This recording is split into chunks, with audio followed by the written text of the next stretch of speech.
The moment she shoved me to the floor, I knew I had her. Those words would later shake a billion-dollar empire to its core. In the gleaming heart of Accra's financial district, a powerful widow made a choice that would expose every snake in her late husband's company. She became invisible. Mama Ajoa Mensah, chairwoman, founder's widow, guardian of an empire, traded her executive suite for a mop bucket and walked into her own building as the help. Her mission was simple and brutal: find out who would love her son for his character, not his fortune. But what she discovered was darker than gold-digging ambition. It was a web of theft, cruelty, and corruption that had been bleeding her company dry while everyone smiled at board meetings. One quiet woman saw through the disguise. One vicious schemer decided she had to be destroyed. And when the truth finally came out, no one, not the son, not the staff, not the city itself, would ever look at power the same way again. We invite you to follow this story to the very end. Like and comment with the city you're watching from. We want to see how far this journey travels. The lobby of Mensah Holdings gleamed like a jewel box. All Italian marble, chrome fixtures, and floor-to-ceiling glass that turned the Accra skyline into a postcard. At 8:15 on a Monday morning, the space hummed with the particular energy of people who believed they belonged somewhere important. Heels clicked across polished stone.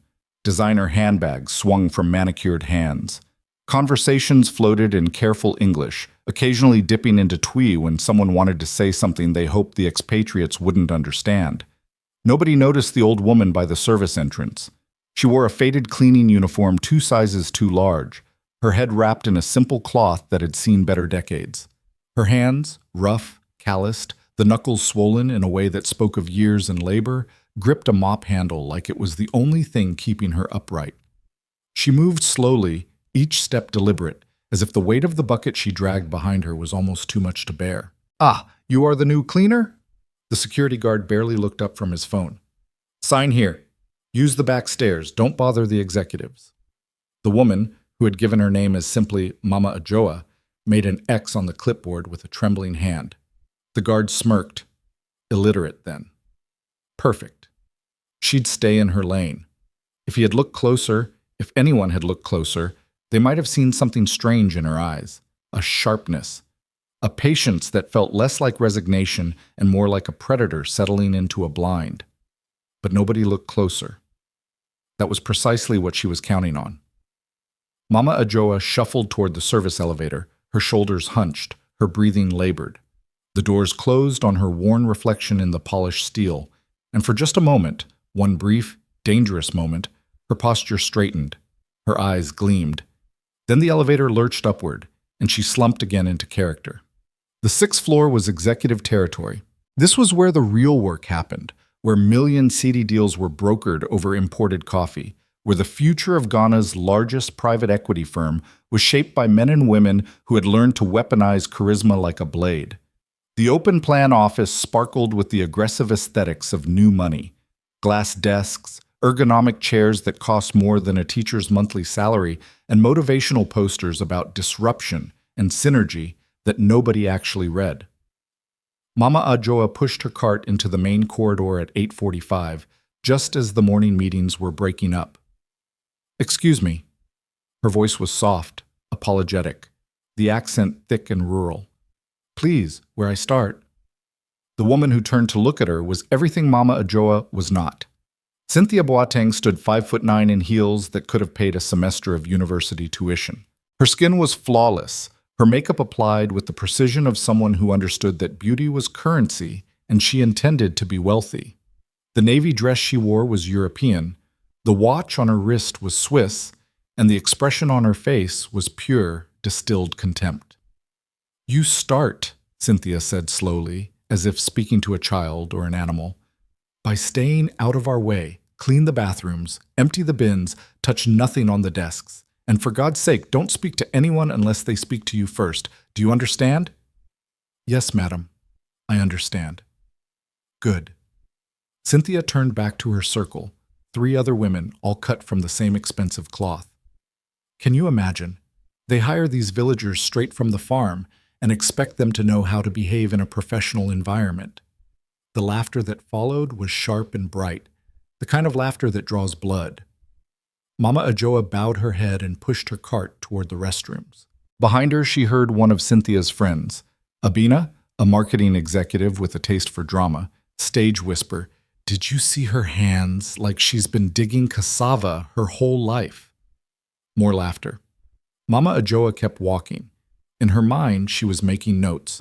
Cynthia Boateng, marketing director, 28 years old, hired 3 years ago with glowing references that Mama Ajoa herself had approved, back when she'd trusted her executive team to vet candidates properly, back before she'd started noticing the discrepancies in the quarterly reports, the contracts that didn't quite add up, the vendor payments that seemed just slightly too generous, back before her husband had died and she'd realized how many vultures had been circling, waiting for the old lion to fall so they could tear the pride apart. The plan had formed slowly, carefully. She couldn't investigate from the boardroom, too many people watching, too many loyalties unclear. She needed to see the company the way the invisible saw it. She needed to understand who her people really were when they thought no one important was watching. So she'd become no one important. The first 2 hours were a study in deliberate humiliation. Mama Ajoa cleaned toilets while executives complained about the smell. She emptied bins while conversations about bonuses and beach vacations continued around her as if she were furniture. She wiped down a conference table while a senior analyst used her as a cautionary tale. This is what happens when you don't take your education seriously. You end up scrubbing other people's messes. She absorbed it all, the casual cruelty, the easy assumption that some people were simply worth less than others, the way power expressed itself not in grand gestures but in 1,000 small cuts, delivered with a smile. At 11:30, she was mopping the hallway outside the break room when she heard the voice. Wait, you're going to slip!" A young woman rushed forward, waving her hands, nearly skidding on the wet floor herself. She was small, maybe 5'3", with natural hair pulled back in a simple ponytail and glasses that kept sliding down her nose. Her clothes were professional, but not expensive. A blouse from Macola Market, slacks that had been tailored well, but not recently. She looked like someone who'd learned to make good enough stretch far enough. "I'm so sorry," the young woman said, steadying herself against the wall. "I almost crashed right into your work. Are you all right?" Mama Ajoa blinked. In 4 hours, this was the first person who had apologized to her. "I am fine, madam. Thank you. I'm Nia Kessa." The young woman extended her hand, then seemed to think better of it when she noticed Mama Ajoa's gloves were wet. "Sorry, that's probably not... Anyway, I'm in junior analytics. Are you new? I haven't seen you before." "Yes, madam, first day. First." "Well, welcome. I hope everyone's been nice to you." Nia glanced down the hallway, where Cynthia and her circle were visible through the break room's glass wall, holding court like queens at tea. Her expression tightened slightly. "Though I suppose that depends on who you've met." Before Mama Ajoa could respond, a sharp voice cut through the air. "Nia, are you seriously chatting with the cleaning lady? We have the presentation in 20 minutes and you still haven't fixed the revenue projections." Cynthia stood in the break room doorway, her arms crossed, her smile dangerous. Nia's shoulders tensed. "The projections are done, Cynthia. I sent them to you an hour ago." "Then why haven't I seen them?" "Because you haven't checked your email." The temperature in the hallway dropped 10 degrees. Cynthia's smile widened. "Careful, junior analyst Kessie. You're very new here. It would be a shame if people started to think you have an attitude problem." Nia opened her mouth, closed it, then said quietly, "I'll resend them now." "Good girl." Cynthia's gaze slid to Mama Ajoa, dismissive and cold. "And you. This floor needs to be dry in 5 minutes. We have clients coming." She turned on her heel and disappeared back into the break room, where her friends were already laughing at something on someone's phone. Nia stood very still for a moment. Then she looked at Mama Ajoa and said so quietly that only the two of them could hear, "Don't let them make you feel small. You matter just as much as anyone else here." She walked away before Mama Ajoa could respond. The old woman watched her go, this young analyst with her off-market clothes and her stubborn kindness. In her mind, another note was made. Nia Kessa, Junior Analytics, someone who saw people. The lunch hour revealed the true architecture of the office. There was a hierarchy as rigid as any caste system, expressed not in words but in geography. The executive dining room was on the 7th floor, reserved for directors and above. The main cafeteria on the 3rd floor served the mid-level staff, project managers, senior analysts, anyone who'd climbed far enough to matter, but not far enough to escape. And then there was the basement. Mama Ajoa followed the other service staff, security guards, drivers, kitchen workers, down 2 flights of stairs to a windowless room with fluorescent lights that hummed like angry insects. The furniture was plastic. The smell was old cooking oil and industrial cleaner. This was where the invisible people ate. She sat alone at a corner table, unwrapping the kenki and pepper she'd brought from home. Around her, conversations flowed in Ga, Twi, Iwe, the languages people spoke when they didn't have to perform for anyone. They talked about rent, about children's school fees, about the minibus that had broken down again on the Akimoto Road. Real things. Hard things. Nobody spoke to her. New people had to earn their place even here. She was halfway through her meal when a tray clattered down across from her. Nia Kese slid into the plastic chair, already unwrapping her own lunch, jollof rice in a Tupperware container, looking like it had been cooked Sunday and stretched through Wednesday. "Mind if I sit?" Mama Ajoa stared. Around them, conversations faltered. The basement cafeteria had rules, invisible but ironclad. Upstairs, people didn't eat downstairs. Analysts didn't sit with cleaners. The boundaries were there for a reason. Nia seemed utterly unaware of the stairs. "I hate the main cafeteria," she said, forking rice into her mouth. "It's all protein shakes and grain bowls and people pretending to care about macronutrients. Like, just eat food and stop performing wellness." She paused. "Is that kenki?" "My grandmother used to make that. Haven't had it in years." Mama Ajoa found her voice. You want some?" "Can I? Really?" Nia's face lit up like a child's. "Oh, that would be amazing." Mama Ajoa broke off a piece, added some of the pepper sauce. She watched, fascinated, as Nia took a bite and closed her eyes in what looked like genuine pleasure. Oh my God, that's perfect. The pepper is exactly right. Not too hot, but you can feel it. Where did you learn to make it like this?" "My mother taught me. Long time ago." "Well, your mother was a genius." Nia grinned. "I'm Nia, by the way. I mean, I know I said that upstairs, but properly now. Nia Kese, junior analyst and professional disappointment to my family, who expected me to be a doctor." Despite herself, Mama Ajoa felt her mouth twitch. "I am Ajoa, just Ajoa." "Nice to meet you properly, just Ajoa." Nia's eyes were warm behind her glasses. "How's your first day been? Apart from Cynthia being Cynthia, I mean." "It is. Different." "That's a diplomatic answer." Nia lowered her voice. "Listen, I know I'm nobody important here, but if anyone gives you trouble, real trouble, not just the regular petty nonsense, you can find me in analytics. 3rd cubicle from the window. I can't promise I can do anything, but at least you won't be alone, okay?" Mama Ajoa looked at this young woman, this girl, really, barely old enough to have finished university, and felt something shift in her chest. She'd been testing, watching, taking notes, but she hadn't expected this unthinking, uncalculating kindness. "Thank you," she said quietly. You are very kind." "I'm really not." Nia shrugged. "I just think people should be decent to each other. Radical concept, I know." They ate in companionable silence for a few minutes. Around them, the cafeteria had returned to its normal noise level, though Mama Ajoa noticed several people still glancing their way, curious and confused. "Can I ask you something?" Nia said suddenly. "Yes, madam." "Moses, why do you call me madam?" "We're probably the same age. I'm 26. Mama Ajoa hid her smile. She was 53, though the gray in her hair and the stoop she'd cultivated made her look closer to 70. "It is respect. You are educated. You have position. I have a cubicle and a salary that barely covers rent in Osu." Nia shook her head. "Please, just call me Nia. Madam makes me feel like my mother." "Nia," Mama Ajoa repeated, testing the shape of it.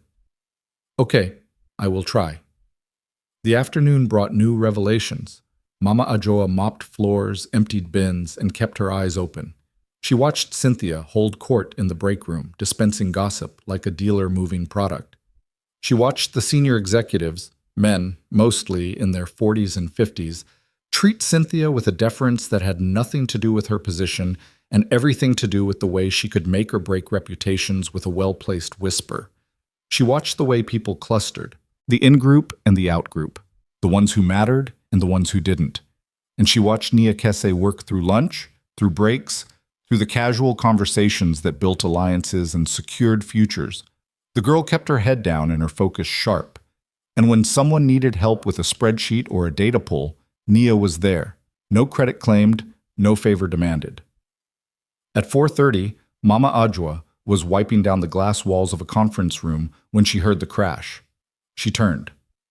Down the hallway, a coffee station had exploded, cups everywhere, brown liquid spreading across the white tile like a wound.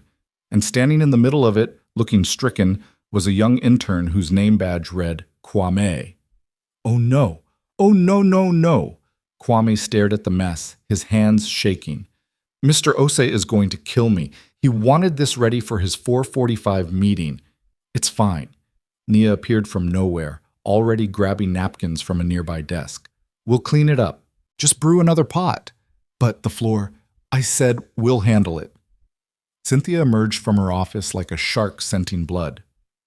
What happened here? Small accident, Nia said, not looking up. She was on her knees now, soaking up coffee with increasingly sodden napkins. Nothing serious. Nothing serious? There's coffee everywhere. Kwame, you idiot, how did you manage this? The intern looked like he might cry. I'm sorry, Miss Boateng. I didn't mean doesn't clean floors. Cynthia's voice was sharp enough to cut. You're an intern. Your job is to not be useless. Do you think you can manage that? Leave him alone. Nia's voice was quiet but firm. It was an accident. Cynthia's head swiveled. I'm sorry. Did you just tell me what to do? I told you to leave him alone. He's already cleaning it up. With napkins, like a child. Cynthia's smile was poison sweet. She turned and looked directly at Mama Ajoa. You, cleaner. This is your job, isn't it? Come fix this mess. Mama Ajoa shuffled forward, pushing her cart. But before she could reach the spill, Nia stood up. She was working in the conference room. I've got this. You've got this. Cynthia repeated the words like they tasted funny. Tell me, Nia, do you have some kind of savior complex? First you're eating lunch with the help, now you're doing their jobs for them. What's next? Are you going to start a charity? The hallway had gone silent. People had emerged from offices, drawn by the conflict like moths to flame. This was entertainment. This was blood sport. Nia's jaw tightened. I'm helping a colleague, that's all. A colleague, Cynthia laughed. Kwame is an intern who can't carry a coffee pot. She, a dismissive flick of her hand toward Mama Ajoa, is a cleaner who probably can't even read. And you are a junior analyst who seems confused about which of these categories you belong to. Let me clarify. You're closer to them than you are to us, but if you want to pretend you're some kind of hero, by all means. Get on your knees and scrub. The silence deepened. This was a line, and everyone knew it. Cynthia was testing, pushing, seeing how far she could go. Nia's hands clenched. For a moment, Mama Ajoa thought the girl might actually swing. Then Nia took a breath, set down the sodden napkins, and said clearly, You know what, Cynthia? You're right. I'm not a hero. I'm just someone who thinks basic human decency isn't optional based on someone's job title. But I can see that's a foreign concept to you. She turned to Kwame. The mop's in the supply closet. I'll help you. She turned to Mama Ajoa. I'm sorry you had to see that. And she walked away, shoulders straight, while Cynthia's face turned to stone. Mama Ajoa watched her go. Around her, the crowd was already dispersing, already texting, already turning this into gossip that would fuel a dozen lunch conversations. But she wasn't paying attention to them. She was thinking about Nia Kese, about the way the girl had stood up, about the line she'd drawn, about the fact that this young woman, with no power and no protection, had just made an enemy of the most dangerous person in the building, and about whether that made her brave or foolish, and whether, in the end, there was any difference. The rest of the afternoon passed in a fog of observation. Mama Ajoa moved through the office like a ghost, and everywhere she went, she heard Nia's name. Did you see what she said to Cynthia? Girl has a death wish. I give her 2 weeks before she's fired. Cynthia doesn't fire people, she destroys them. At 6:15, as the office began to empty, Mama Ajoa finished mopping the executive bathroom on the 6th floor. She emerged to find the hallway nearly deserted. Just a few workaholics still hunched over their desks, squeezing out the last drops of productivity before the guilt of leaving became unbearable. One of those desks belonged to Nia Kese. The girl was staring at her computer screen, her face illuminated by the cold blue light, her shoulders tight with tension. She looked small, alone. Mama Ajoa pushed her cart closer, pretending to empty a nearby bin. Close enough to hear Nia's phone buzz. Close enough to see the girl glance at it, then pale. The message on the screen, visible for just a second before Nia swiped it away, was short and brutal. You should learn when to shut your mouth. This is your only warning. No signature, no name. It didn't need one. Nia sat very still. Then she picked up her phone, deleted the message, and went back to work. Mama Ajoa watched her for a long moment. Then she did something she hadn't planned to do, something that broke her own rules about maintaining distance, about staying invisible. She approached Nia's desk. "Excuse me, miss?" Nia looked up, startled. "Oh, Ajoa. Hi. Sorry, I didn't see you there." "I'm sorry to disturb, but—" Mama Ajoa hesitated, choosing her words carefully. "Today, what you do. Standing for that boy. Standing for me. It is brave." Nia's expression softened. "It wasn't brave. It was just right." "Sometimes," Mama Ajoa said quietly, "right things are dangerous." "Maybe." Nia managed a small smile. "But they're still right." They looked at each other for a moment, this old woman and this young one, separated by decades and circumstances, and a disguise that had become something more than a costume. Then Mama Ajoa nodded slowly. "You take care, Miss Nia. The world, it is not always kind to people with good hearts." "I'll be fine." Nia's smile widened, though it didn't reach her eyes. "I'm tougher than I look." Mama Ajoa hoped that was true. She had a terrible feeling it would be tested soon. She pushed her cart toward the service elevator, her shift finally over.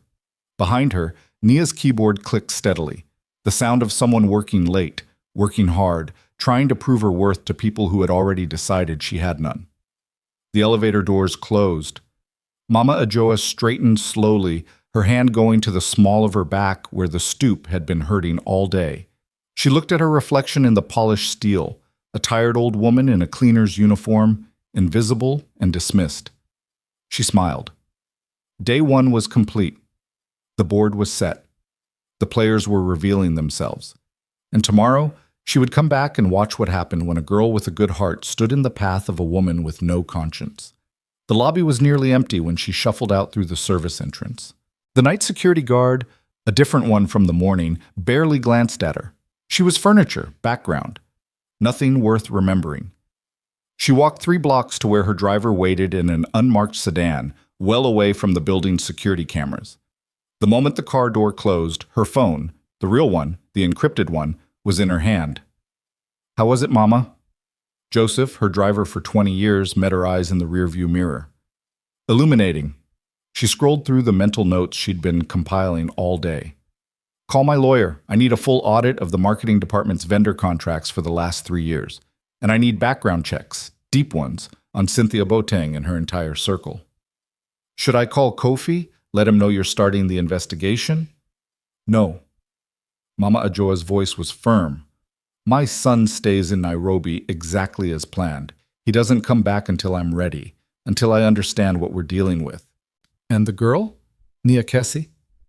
Mama Ajoa was quiet for a moment, watching the city slide past the window. Accra at night, all light and shadow, wealth and poverty pressed so close together you could see both from any street corner.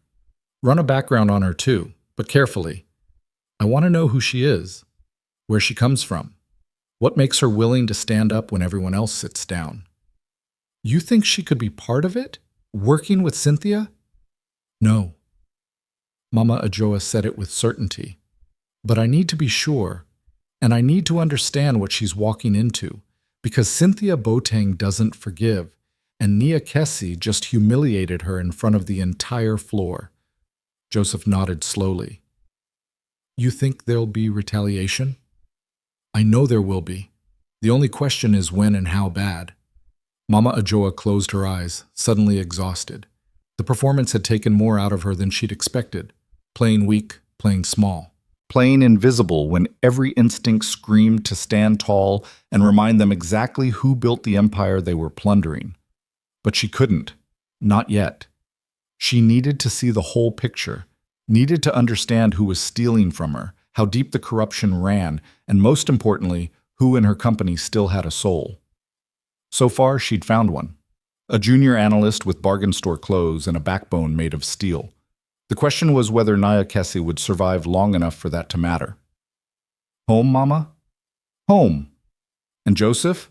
Tomorrow I want you to follow Cynthia Boateng after work. Not close, so just see where she goes, who she meets. I have a feeling that woman does her real business after hours. Understood.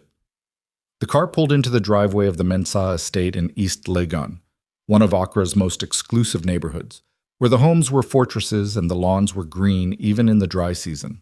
Mama Ajoa climbed out slowly, maintaining the character even here, where only Joseph could see. The house was dark except for the kitchen light. Her daughter-in-law, Afua, had long since taken the children to bed. Good. She loved them, but tonight she needed silence, needed space to think. She made tea, real tea, the kind her mother had taught her to brew, and sat in her late husband's study. His books still lined the walls. His reading glasses still sat on the desk, frozen in time like everything else about grief that couldn't be organized into neat categories. What would you do, Kwame? She asked the empty room. Would you be proud of me, playing poor? Or would you say I'm being foolish? That I should just call the police and let them handle it? The room didn't answer. It never did. But she knew what he would say. Her husband had built Mensah Holdings from nothing, starting with a single shipping container and a dream. He'd understood that business wasn't just about money, it was about people, about trust, about knowing who deserved your loyalty and who was counting the days until they could stab you in the back. He would approve of the disguise. He would understand the necessity. He would worry about Nia Kessie too. Mama Ajoa sipped her tea and thought about tomorrow, about returning to the 6th floor, about watching Cynthia move against the girl who'd embarrassed her, about being ready to step in if things went too far. But not too soon. She couldn't reveal herself too soon. The trap had to close completely before she could spring it. Her phone buzzed. A message from her lawyer. Background checks ordered. Should have preliminary reports by Wednesday. Another buzz. Her accountant. Vendor audit started. Already seen irregularities in Q2 and Q3 of last year. Need more time to trace. She replied to both with a single word. Proceed. Then she finished her tea, turned off the light, and went to bed. Tomorrow would come soon enough. And with it, the next move in a game that Cynthia Boateng didn't even know she was losing. Because Mama Ajoa had learned something today. Something that changed the entire equation. She'd learned that her company wasn't completely rotten, that somewhere in the corruption and the casual cruelty, there was still someone who believed in simple decency. And she'd learned that Cynthia Boateng was sloppy, aggressive, the kind of person who won through intimidation and then got drunk on power, forgetting to cover her tracks properly. Both lessons were valuable. Both would prove useful in the days ahead. In a luxury apartment in Cantonments, on the other side of the city, Cynthia Boateng poured her third glass of wine and stared at her phone. The group chat was exploding. Did you see NIA's face when you called her out? Girl thought she was being a hero, lol. She won't last the month. We taking bets? I give her 2 weeks. Cynthia smiled. But beneath the satisfaction, beneath the wine-warm glow of social victory, something nagged at her. A tiny, persistent worry that she couldn't quite name. The cleaner. That old woman. Why had she been watching so carefully? Why had her eyes seemed so alert? Cynthia shook her head. Paranoia. Stress. She was seeing threats where there were none. The old woman was nobody. A cleaner. Invisible. She finished her wine and went to bed, secure in the knowledge that tomorrow she would begin the work of crushing Nia Kessie so thoroughly that no one would ever dare challenge her again. She fell asleep smiling, dreaming of victories yet to come. She didn't dream of the old woman watching from the shadows. She didn't dream of the trap closing, silent and inevitable. She didn't dream of the moment, coming soon, when she would finally understand exactly who she'd been performing for. And by then, it would be far too late. Tuesday morning arrived with the weight of unfinished business.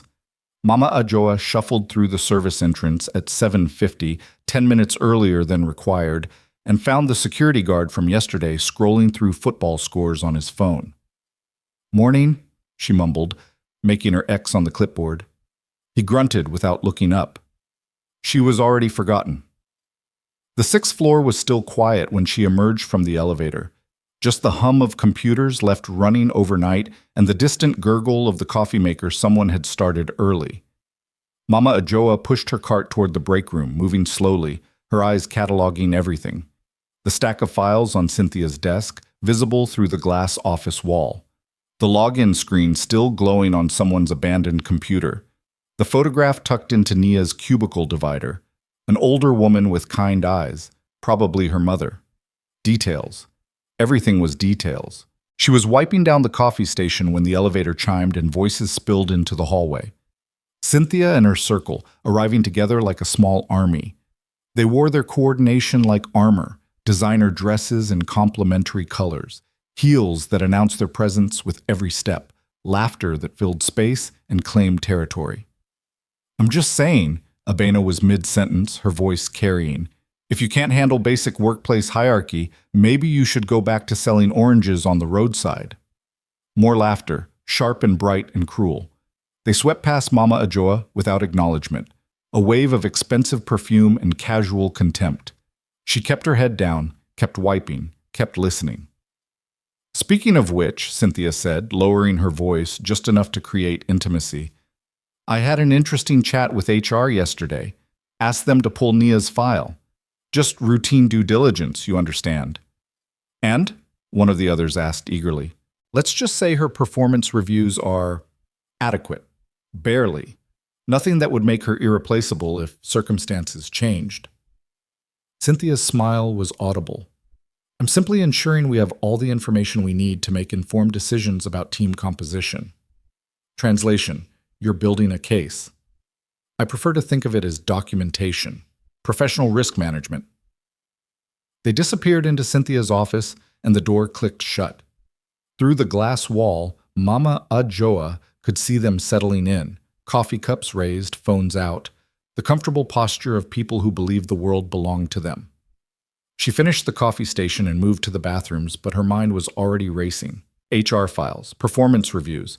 Cynthia wasn't just going to humiliate Nia. She was going to build a paper trail first, make it look official, make it hurt. Smart, methodical, dangerous. At 8:45, Nia arrived. Mama Ajoa saw her step off the elevator, shoulders straight, chin up, but there was something brittle in the way she held herself, like glass pretending to be steel. The girl went straight to her cubicle, didn't stop at the break room, didn't chat with anyone, just sat down and logged in and started working. Mama Ajoa watched from her position near the bathrooms, ostensibly mopping a floor that didn't need it. She watched the way people looked at Nia, quick glances, assessing, curious. The way conversations paused when the girl walked past, then resumed in whispers. The entire office knew something was coming. They were just waiting to see how bad it would be. The morning crawled forward. At 10:30, Mama Ajoa was emptying trash bins when she heard Cynthia's voice slice through the ambient noise. "Nia, could you join us in the conference room, please?" It wasn't a question. Nia looked up from her computer, her face carefully neutral. "Of course. Give me 1 minute to save my work." Now would be better. The office went silent. This was theater, and everyone had been given front row seats. Nia stood slowly, smoothed her blouse, a nervous gesture she probably didn't realize she was making, and walked toward the glass-walled conference room where Cynthia waited with 2 other women from her circle, Abena and Grace, both senior enough to give any meeting an official weight. Mama Ajoa positioned herself near the conference room, ostensibly cleaning the water cooler just outside. close enough to hear everything. The door closed. Through the glass, she could see Nia sitting on one side of the table, Cynthia and her allies on the other. A tribunal. Cynthia's voice was crisp, professional, the tone of someone who'd practiced this. Nia, we need to discuss some concerns about your recent behavior. My behavior? Nia's voice was steady, but Mama Ajoa could hear the tension underneath. What concerns? Your interaction with Kwame yesterday. The coffee incident. Cynthia glanced at the other women, building consensus. Several team members felt your response was inappropriate, confrontational. I helped clean up a spill. That's confrontational? You contradicted a senior staff member in front of colleagues and clients. Abena leaned forward, her expression grave. You created a hostile environment. Nia's laugh was short and bitter. I created a hostile environment by helping someone clean up coffee. By inserting yourself into a situation that didn't concern you, Cynthia corrected. By speaking to me in a disrespectful manner. By failing to recognize appropriate workplace boundaries. The boundary where we treat service staff like they're invisible? That boundary?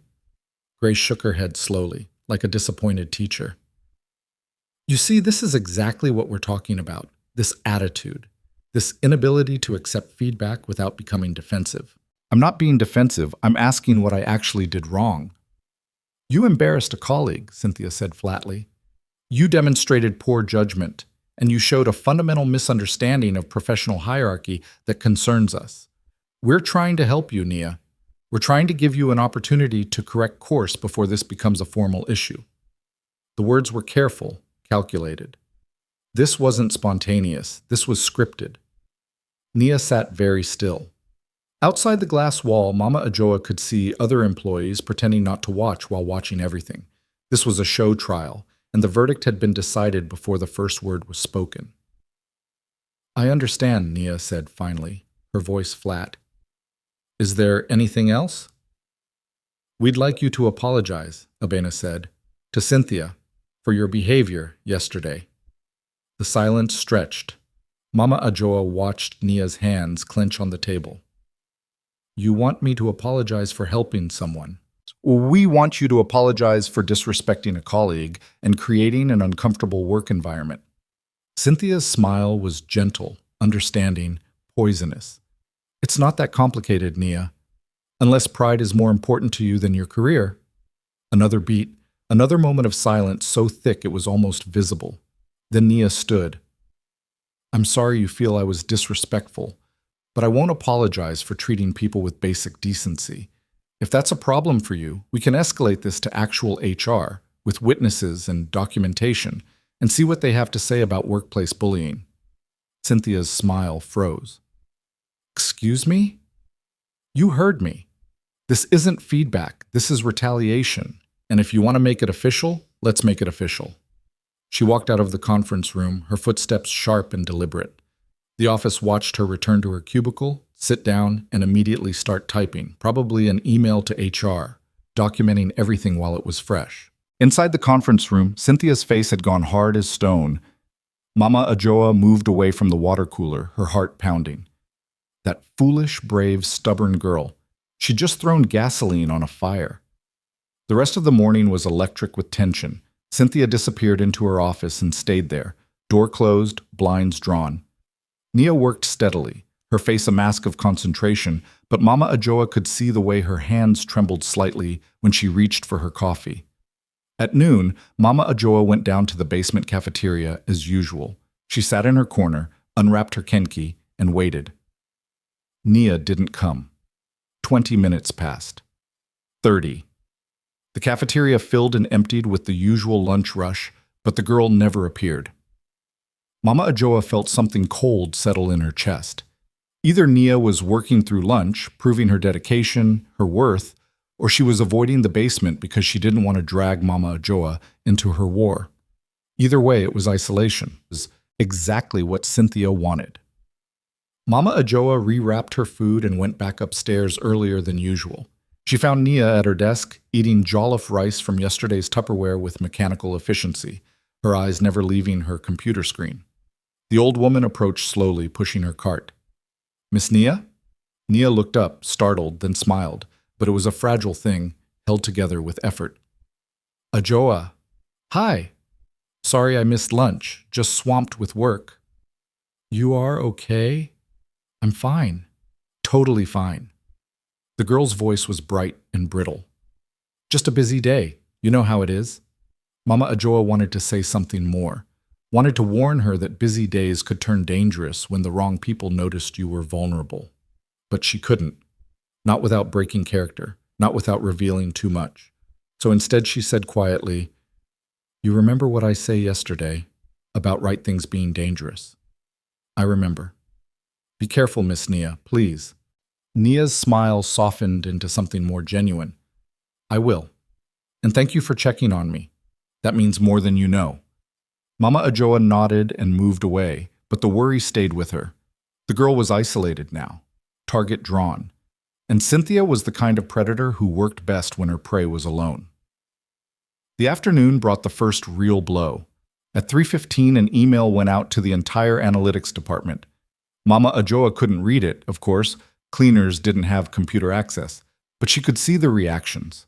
The way people's faces changed as they read. The way eyes cut toward Nia's cubicle, curious and pitying. The girl went very still at her desk. Then she picked up her phone and walked quickly toward the stairwell, disappearing through the door with her shoulders rigid. Mama Ajoa didn't follow. Instead, she positioned herself near the printer, where two analysts were already whispering. Did you see the email? Restructuring the quarterly report assignments. Nia's been moved to data entry support. Data entry? That's intern work. That's a demotion without calling it a demotion. Cynthia's on the distribution list. This has her fingerprints all over it. Poor girl. She should have just kept her head down. They collected their documents and walked away, already moving on to safer topics. Mama Ajoa stood very still, her hands clenched on the handle of her mop. Data entry support. Taking a trained analyst, someone with a degree, with skills, with potential, and reducing her to clerical work. It was humiliation dressed up as organizational efficiency. And because it came through official channels, with the right language and the right signatures, there was nothing Nia could do about it without looking like she was being difficult. Cynthia had learned from yesterday's confrontation. She was using the system now, turning bureaucracy into a weapon. Mama Ajoa finished her shift at 6, but she didn't leave the building. Instead, she took the service elevator down to the basement and found a storage room that was rarely used, tucked behind the mechanical systems. She sat on an overturned bucket, pulled out her real phone, and called her lawyer. Talk to me, she said without preamble. Her lawyer's voice was crisp and efficient. Background checks came back on Cynthia Boateng and her circle. You were right to be suspicious. Cynthia's been with the company 3 years, but before that, she was fired from 2 different firms.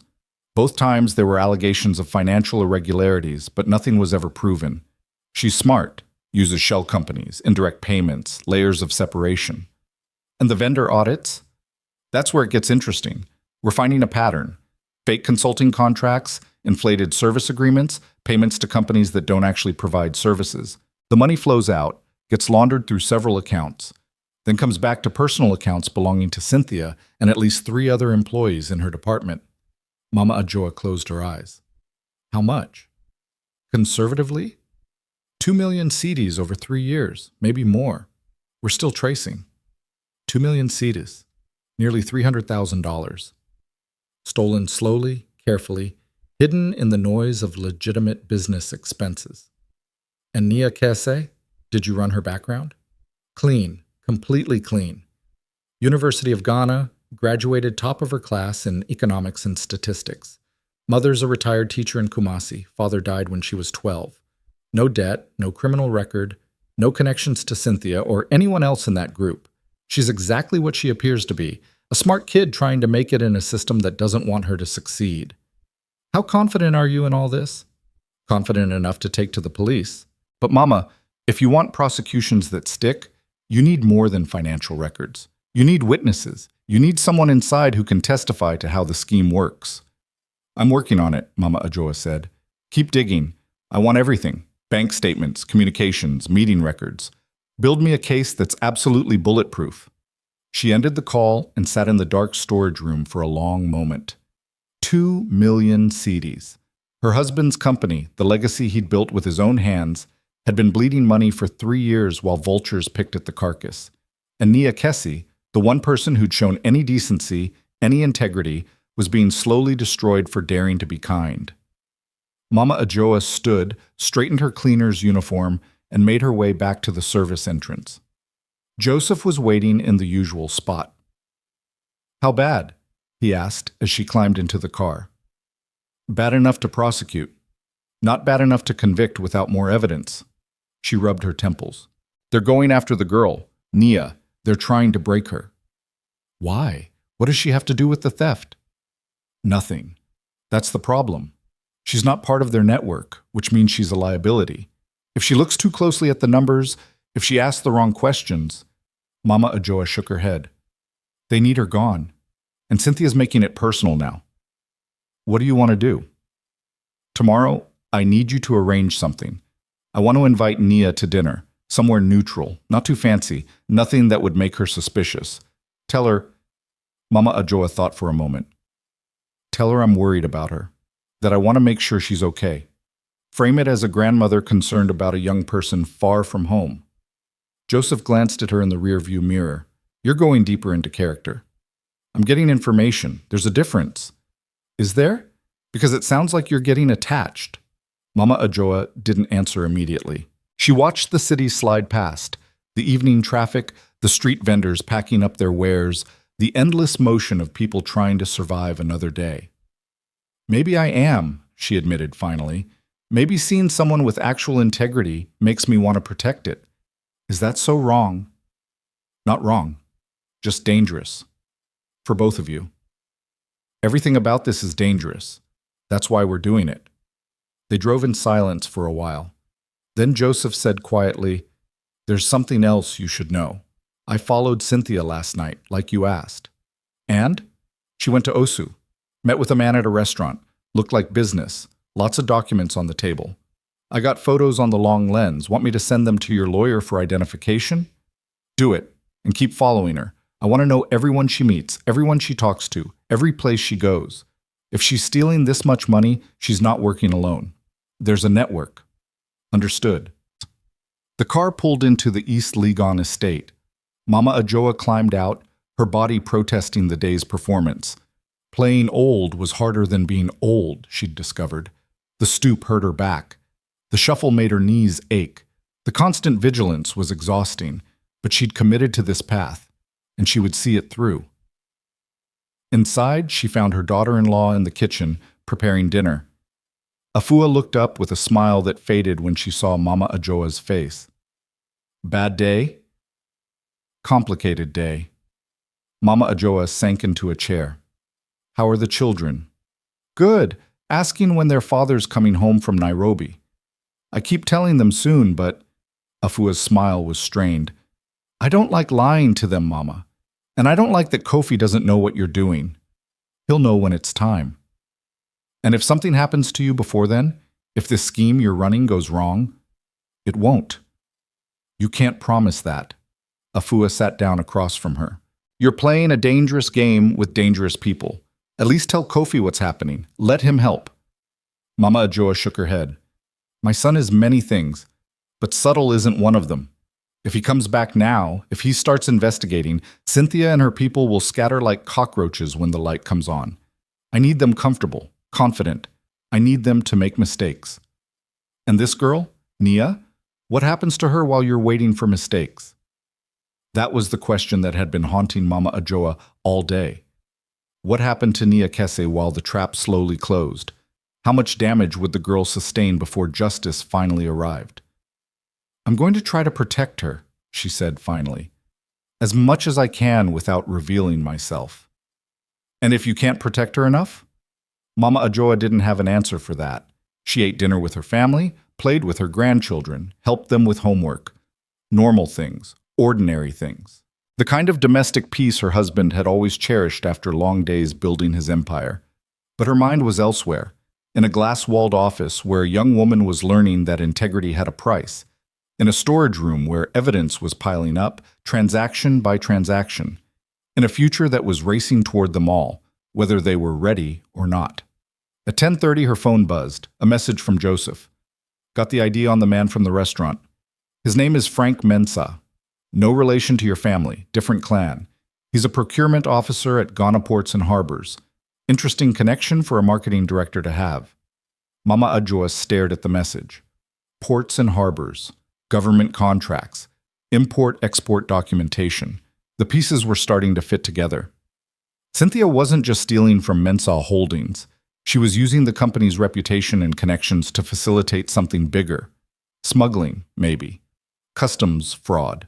The kind of scheme that needed inside access at both private companies and government agencies.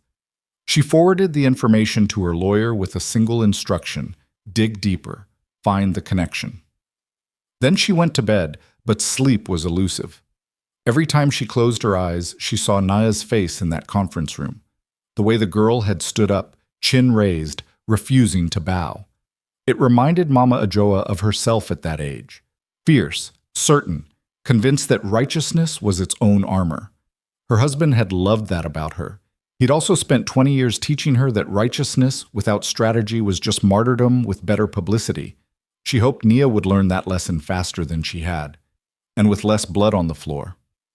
Wednesday morning came with rain, the kind of heavy tropical downpour that turned Accra's streets into rivers and made traffic a nightmare. Mama Ajoa arrived at the office soaked despite the umbrella, her uniform clinging uncomfortably. The security guard barely looked at her. She was furniture, background noise. The sixth floor was quieter than usual, people late due to the traffic. Mama Ajoa took advantage of the emptiness to do something risky. She used her cleaning cart as cover and positioned herself near Cynthia's office, close enough to see the desk through the glass wall. The files from yesterday were still there. She could see labels, vendor contracts, quarterly reports, and one folder, red, with a handwritten label she couldn't quite make out. She needed to see inside those files, needed evidence that would connect Cynthia directly to the theft, not just financial trails that clever lawyers could explain away. But how? She was a cleaner. She had no access, no justification, no... Ajoa? She turned, startled. Nia stood behind her, soaked from the rain, her hair plastered to her head. Miss Nia, you are very wet. Traffic was insane. Trotro broke down twice. Nia managed to smile. Are you okay? You look worried. I'm fine, just... Mama Ajoa searched for words. Just thinking. You're okay? After yesterday? Nia's smile faded. I'm managing. They moved me to data entry, but it's fine. It's just work. It is not fine, Mama Ajoa said quietly. It is punishment. The girl looked at her for a long moment, surprise and gratitude warring in her expression. Yeah, it is. But what can I do? Fight it and get fired? Or accept it and hope things get better? Sometimes, Mama Ajoa said carefully, fighting is the only way things get better. And sometimes fighting just gets you crushed. Nia glanced toward Cynthia's office. I'm not you, Ajoa. I don't have your strength. I'm just trying to survive. She walked away before Mama Ajoa could respond. The old woman watched her go, frustration building in her chest. The girl was breaking. Not quickly, not dramatically, but slowly, the way a rope frays under constant pressure until one day it simply snaps. Mama Ajoa needed to move faster, needed to end this before Nia Kese lost herself completely. At 2:30 that afternoon, Joseph called her phone. She stepped into the stairwell to take it, the concrete space echoing and empty. We have a problem, Joseph said without preamble. What kind of problem? The procurement officer, Frank Mensah, has connections to a smuggling ring, customs fraud, import violations, the works. He's been under investigation by the Economic and Organized Crime Office for 6 months, and your lawyer found emails between him and Cynthia dating back 2 years. They're not just stealing from you, Mama. They're using your company's import licenses to bring in contraband. Mama Ajoa felt the world tilt slightly.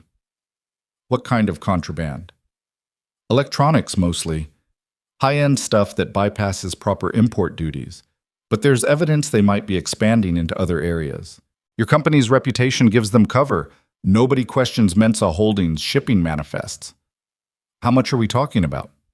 If the EOCO estimates are right, 5 to 7 million cedis in evaded duties over 2 years, maybe more. Mama Ajoa closed her eyes.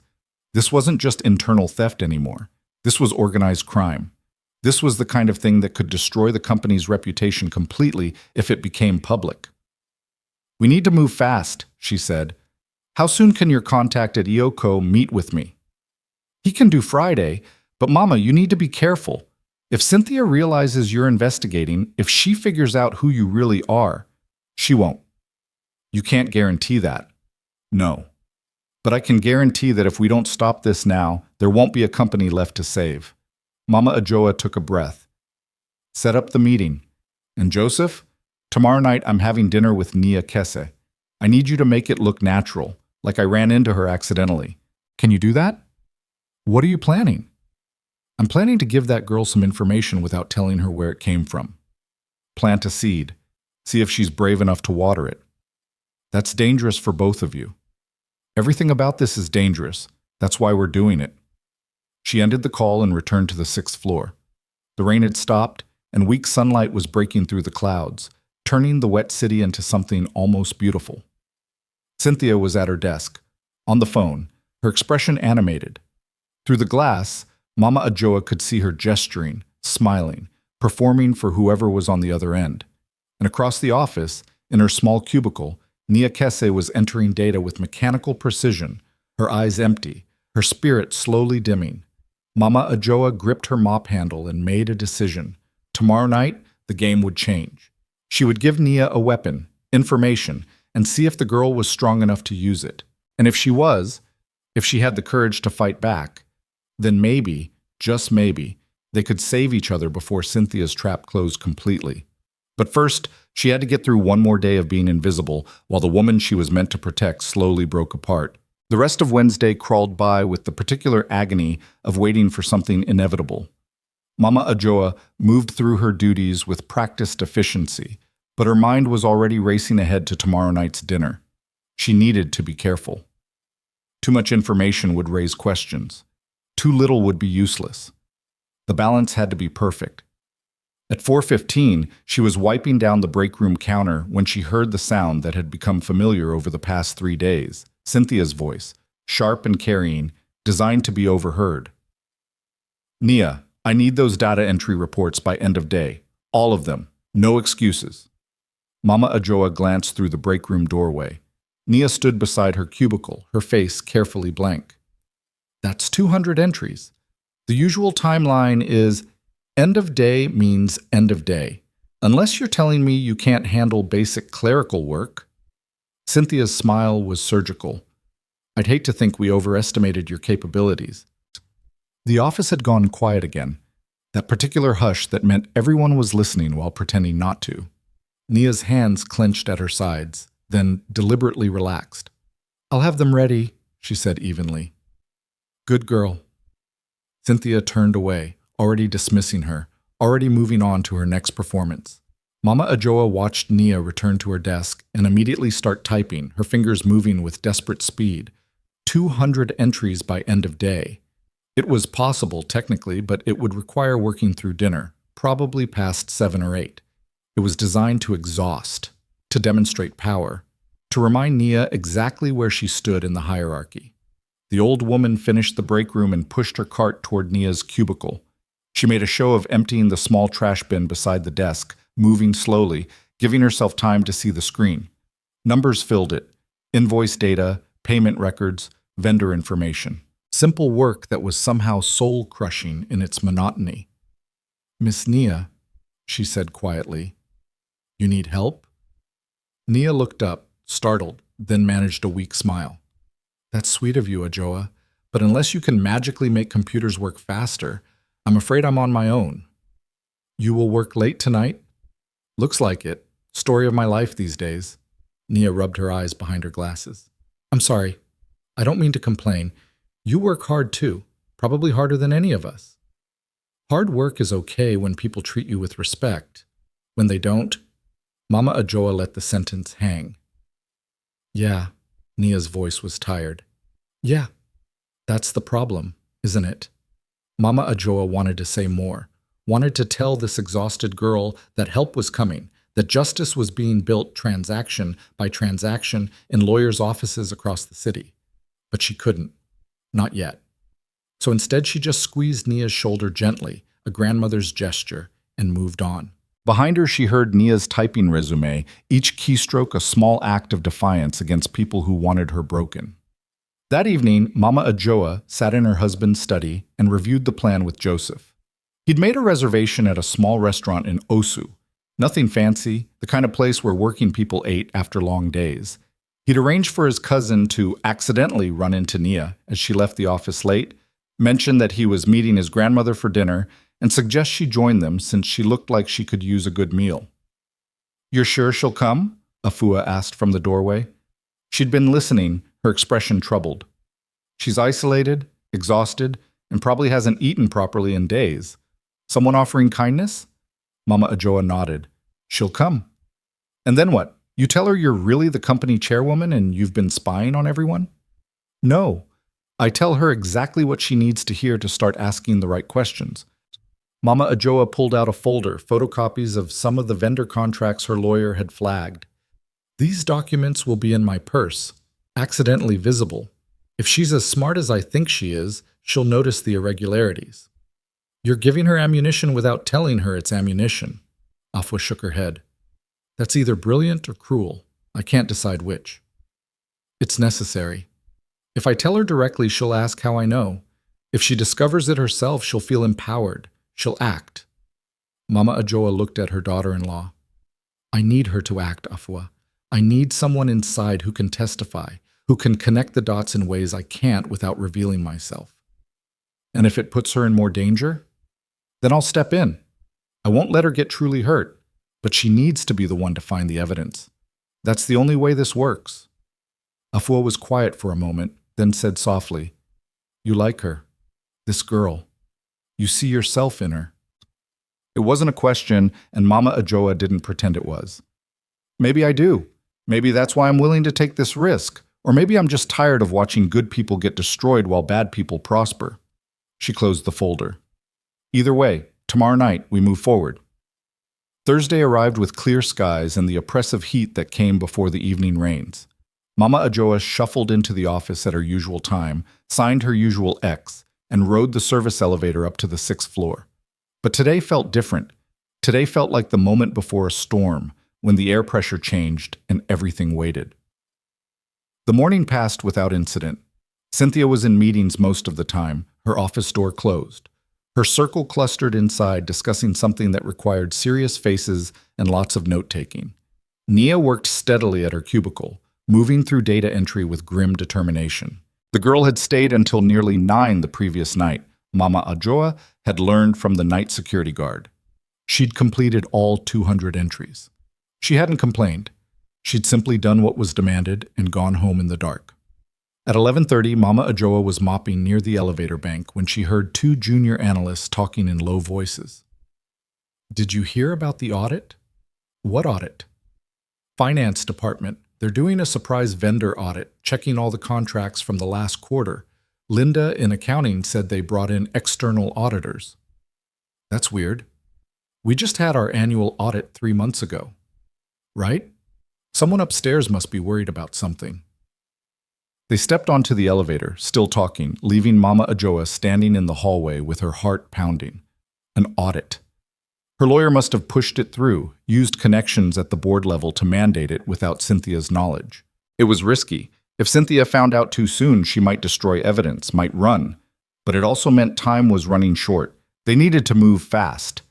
She pulled out her real phone in the stairwell and texted Joseph. "Plans tonight are even more critical. Make sure everything goes perfectly." His reply came immediately. "Understood. My cousin will be in position at 7. Mama Ajoa returned to work, but her mind was racing. The trap was closing. The audit would take weeks to complete, but the moment it started, people would get nervous. Cynthia would feel the pressure. And when predators felt pressure, they either ran or they attacked. She needed Nia to find the evidence before Cynthia decided which option to choose. The afternoon brought the first sign that Cynthia was indeed feeling pressure. At 2:30, Mama Ajoa was cleaning the hallway outside the marketing director's office when Cynthia's door opened and a man emerged, older, well-dressed, with the confident walk of someone used to deference. Mama Ajoa recognized him from the photos Joseph had taken. Frank Mensah, the procurement officer from Ghana Ports and Harbors. He looked agitated. "I'm telling you, this audit isn't normal," he said, his voice low but urgent. "Someone's asking questions, real questions." Cynthia appeared in the doorway, her face calm but her eyes sharp. "Then we make sure all our paperwork is perfect. That's all." Perfect paperwork doesn't help if they start interviewing people. If someone talks, "No one will talk," Cynthia's voice was ice. "Everyone involved knows what happens if they do. Now go back to your office and act normal. Panic makes people suspicious." Frank hesitated, then nodded and walked toward the elevator. Cynthia watched him go, her expression unreadable, then retreated into her office and closed the door. Mama Ajoa stood very still, her mop forgotten in her hands. They knew. They knew about the audit, which meant they'd start covering their tracks, destroying evidence, preparing their defenses. The timeline had just accelerated dramatically. She finished her shift in a daze of planning and counter-planning. At 6:15, she clocked out and took the service elevator down to the basement. But instead of leaving immediately, she went to the parking garage where Joseph was waiting. "Change of plans," she said, climbing into the car. "They know about the audit. We need to push harder tonight. I need Nia to understand the urgency without understanding why she should feel urgent. That's a narrow line to walk." "Then I'll walk it carefully." Mama Ajoa pulled out the folder of contracts. "These are smoking guns, Joseph. Fake companies, inflated invoices, the whole scheme visible in black and white. If Nia sees them and understands what she's looking at, she'll know something's wrong. She's an analyst. She's trained to spot patterns. And then what? She takes it to HR? HR might be compromised too. Then she takes it to me, to the cleaner who's been kind to her, and I'll know she's ready to be trusted with the truth." Mama Ajoa looked at her driver, her oldest friend, her husband's most loyal employee. "This is the moment, Joseph. This is where we find out if I've been building a case or just playing dress-up." He met her eyes in the rearview mirror. "Your husband would be proud of you. You know that, right? This thing you're doing, it's exactly what he would have done." "My husband would have handled this 3 years ago, before it got this bad. I let it fester because I was too busy grieving to pay attention." Mama Ajoa's voice was hard with self-recrimination. "This is me fixing my mistake. This is you being human.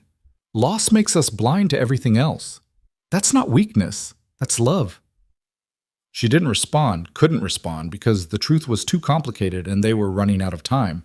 Instead, she said, "Take me home. I need to change into something a grandmother would wear to dinner with a young friend. Something that looks authentic." "You mean something that isn't a cleaner's uniform?" Exactly. I'm still playing a role tonight, Joseph. Just a different character." At 7:15, Nia Kessie emerged from the Mensah Holdings building, looking like exhaustion had been given human form. Her blouse was wrinkled, her hair had escaped its ponytail in several places, and her eyes had the glazed quality of someone who'd been staring at screens for too long. She walked toward the main road, probably heading for the Trotro station, moving on autopilot. Joseph's cousin, a cheerful young man named Kwabena, who worked in IT at a bank, intercepted her at the corner. Nia Kessie, right? From analytics?" Nia blinked, trying to place him. "I'm sorry, do I know you?" "We met at the Ghana Analytics Network Mixer last year. Kwabena Ose?" He smiled. "You probably don't remember. It was pretty crowded." "Hey, you look exhausted. Long day?" "You could say that." Nia managed a tired smile. "Sorry, my brain's a bit fried. You said we met at the Mixer?"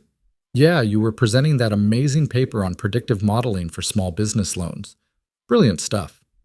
Kwabena glanced at his watch. "Listen, I'm actually meeting my grandmother for dinner just down the street. She loves feeding hungry young people. Says it reminds her of when my siblings and I were still living at home. Would you want to join us? I promise the food's better than whatever you'll grab from a street vendor on the way home." Nia hesitated. "I don't want to intrude on your family time." "Are you kidding? My grandmother would adopt every young person in Accra if she could. She's always complaining that I don't bring friends around anymore." Kwabena's smile was genuine, warm. Come on, when's the last time you had a real meal?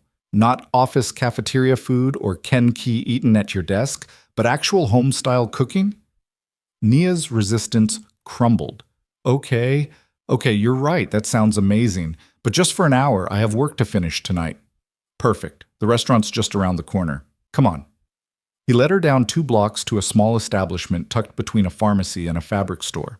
The sign read, Auntie Grace's Kitchen, in hand-painted letters, and through the windows, Nia could see simple wooden tables with plastic chairs and walls decorated with old calendars and fading posters.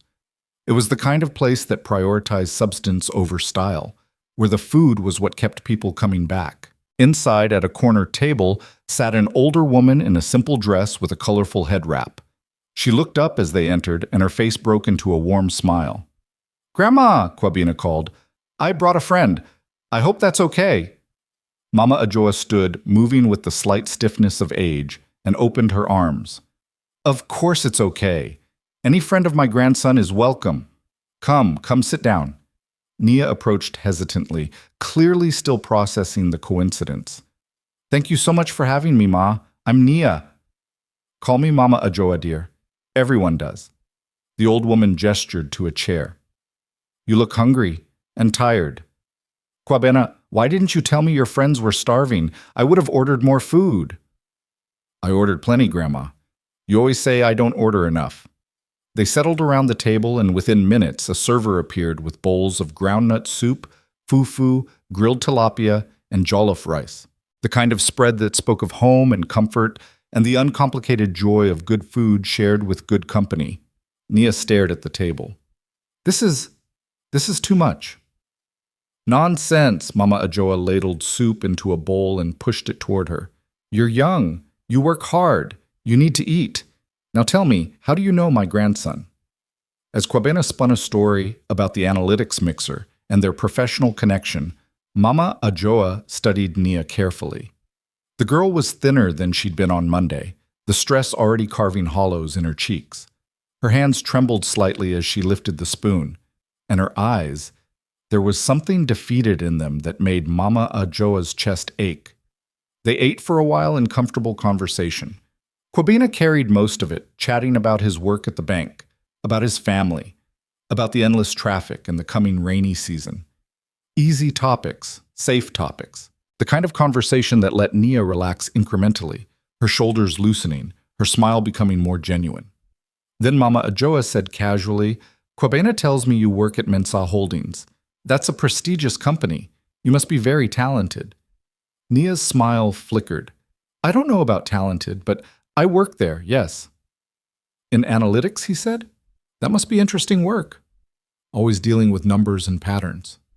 "It can be, when they let me do actual analytics." The bitterness leaked through before Nia could stop it. She looked mortified. "I'm sorry, that was unprofessional. I shouldn't complain." "Why not?" Mama Ajoa's voice was gentle. "Everyone needs to vent sometimes, and we're not your coworkers. We're just people sharing a meal." Nia looked at her for a long moment, then something broke. "They moved me to data entry. I have a degree in economics and statistics. I graduated top of my class, and they have me entering invoice numbers into spreadsheets like an intern. Because She stopped, shook her head. "Because I didn't keep my mouth shut when I should have." "You stood up for someone," Mama Ajoa said. It wasn't a question. "How did you—" Nia stared at her. "I'm old, dear. I've seen this story before. Someone with integrity speaks up, and people with power find ways to punish them. It's the oldest story in the world." "Then you also know how it ends," Nia said quietly. "The person with integrity either learns to keep quiet or finds themselves looking for a new job." Mama Ajoa reached into her purse, a worn leather bag that looked like it had seen decades of use, and pulled out a handkerchief to dab at her mouth. As she did, the folder of contracts shifted and several pages slipped out onto the table. "Oh, clumsy me." She reached for them, but Nia was faster, gathering the papers and handing them back. But not before her eyes caught on the letterhead. Mensa Holdings, Vendor Services, contract agreements with signatures and payment schedules clearly visible. Nia's expression changed. Her analyst's brain kicked in automatically, processing what she'd glimpsed in that brief moment. Mama Ajoa saw it happen, the confused pause, the mental double-take, the question forming. Mama Ajoa, Nia said slowly, why do you have Mensa Holdings contracts in your purse? The old woman made a show of looking flustered. Oh, those. My nephew asked me to look at them. He thinks there might be something wrong with some of the invoices, but I don't understand these business things. I told him I'd get a second opinion from my friend who used to do bookkeeping, but... She trailed off, waving her hand dismissively. It's probably nothing. He worries too much. May I? Nia's hand was already reaching for the folder, her voice sharp with sudden focus. I work with these kinds of contracts. I might be able to tell if something's off. Mama Ajoa hesitated just long enough to seem uncertain, then nodded. If you really don't mind, but only if it's no trouble. Nia opened the folder and spread the pages on the table. Kwabena, catching on to what was happening, leaned in and asked innocently, What are we looking at? Vendor contracts, Nia murmured, her eyes already scanning. Service agreements with outside companies. This one is for IT consulting. This one is equipment maintenance. This one is... She stopped. Her finger traced a line on the page. This can't be right. What can't be right, dear? Mama Ajoa asked, her voice perfectly calibrated to concerned confusion. This payment amount. For basic software maintenance, they're paying triple the market rate. And this company, SafeTech Solutions, I don't recognize that name. I've processed vendor payments for months and I've never seen this company. Nia pulled out another page. Here's another one. Crystal Logistics. 500,000 CDs for consulting services, but there's no detail on what services they actually provided. No deliverables listed. No timeline. Just a lump sum payment. She looked up at Mama Ajoa, and her eyes were different now. Alert. Focused. The exhaustion had burned away in the face of a puzzle that didn't make sense. Mama Ajoa, where exactly did your nephew get these contracts? He works in the mailroom at Mensa Holdings, Mama Ajoa said, spinning the lie smoothly. Sometimes he sorts documents for the executives. These were in a box marked for shredding, but he thought they looked important. He's probably wrong. They probably marked them for shredding because they're old or duplicates or something, but he worries that maybe something's not right. Nia was barely listening. She had her phone out now, typing rapidly. I'm checking the company registry. SafeTech Solutions. She waited, then frowned. Registered 18 months ago. Owner is listed as a P.O. box. No physical address. No website. No employees listed on LinkedIn. She looked up. This is a shell company. A shell company? Kwabena asked, playing his role perfectly. A fake business created just to receive payments. It's a classic embezzlement setup. You create a fake vendor, issue fake invoices, and pay yourself through the fake company. Nia's voice was getting stronger, more certain. This is fraud. This is serious fraud. Mama Ajoa let genuine concern show on her face. Are you sure? Maybe there's a mistake? Maybe. But Mama Ajoa, these contracts have executive signatures on them. Director-level approval. Someone very high up authorized payments to companies that don't actually exist. Nia pulled out another page, then another, her movements increasingly frantic. And look at this. All the approvals route through one department, marketing. All of them have secondary sign-off from... She stopped. Her face went pale. From Cynthia Boateng. The name hung in the air like a grenade with the pin pulled. That's your supervisor, right? Kwabena asked quietly. She's not just my supervisor. She's the one who's been making my life hell for the past week. Nia looked at Mama Ajoa with something like horror in her eyes. This is why. This is why she's been pushing me out. I'm in analytics. I see the payment reports.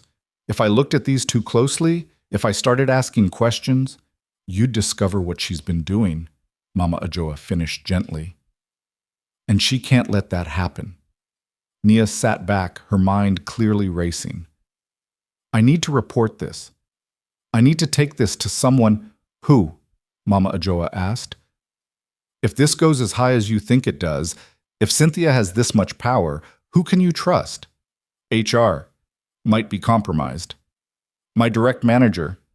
Reports to someone who might be involved. Then the police. The Economic and Organized Crime Office. They handle corporate fraud. Nia was talking faster now, thinking out loud. But I'd need more evidence. These contracts are a start, but they could claim they're forgeries. I'd need access to the actual payment records, bank statements, proof that money went to these fake companies, and then somewhere else. Can you get that access? Quabina asked. Not anymore. They moved me to data entry.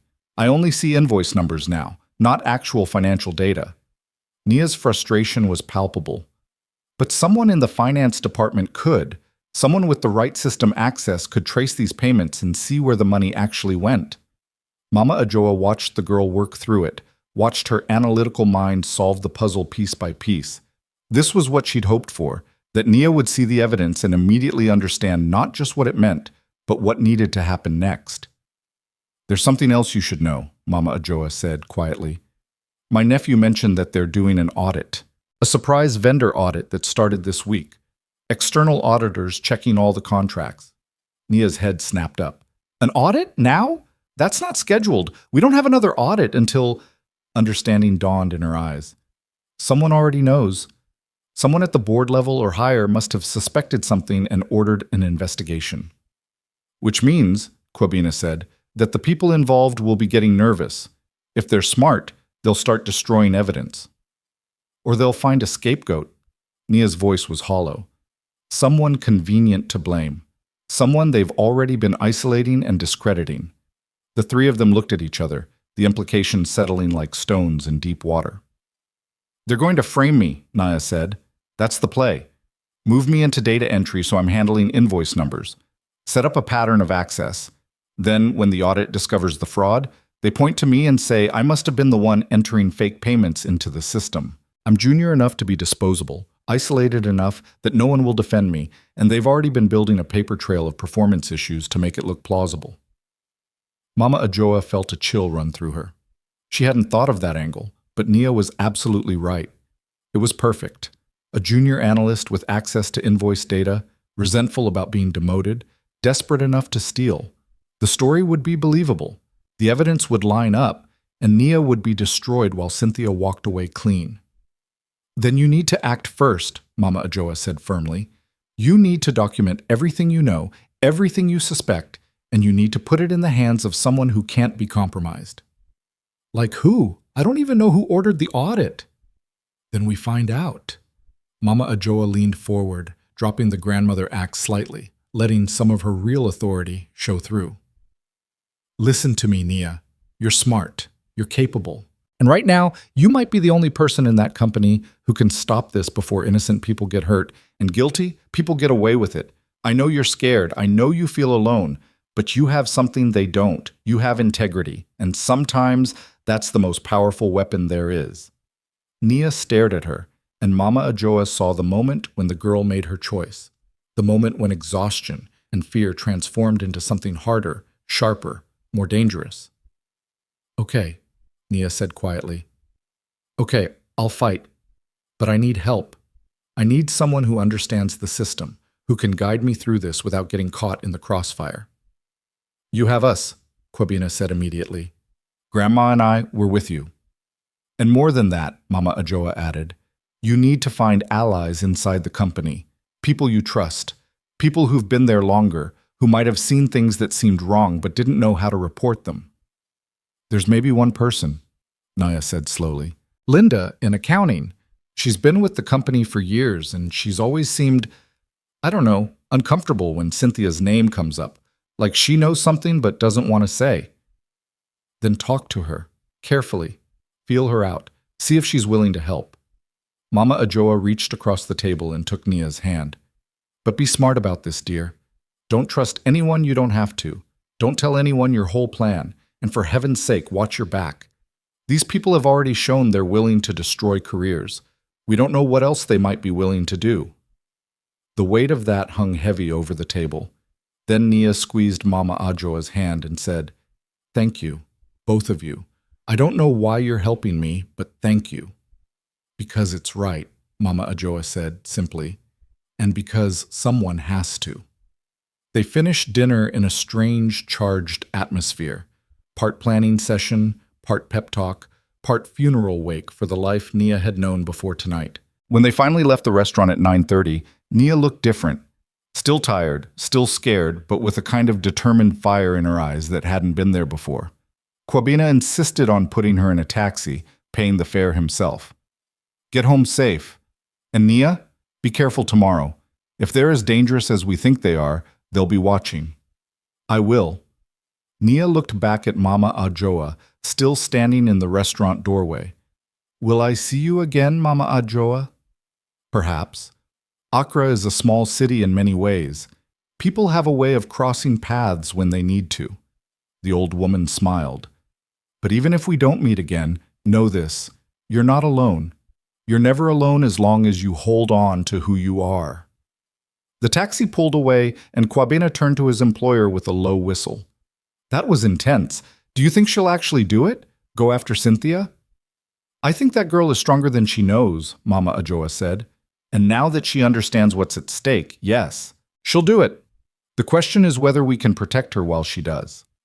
Joseph pulled up in the sedan and they climbed in.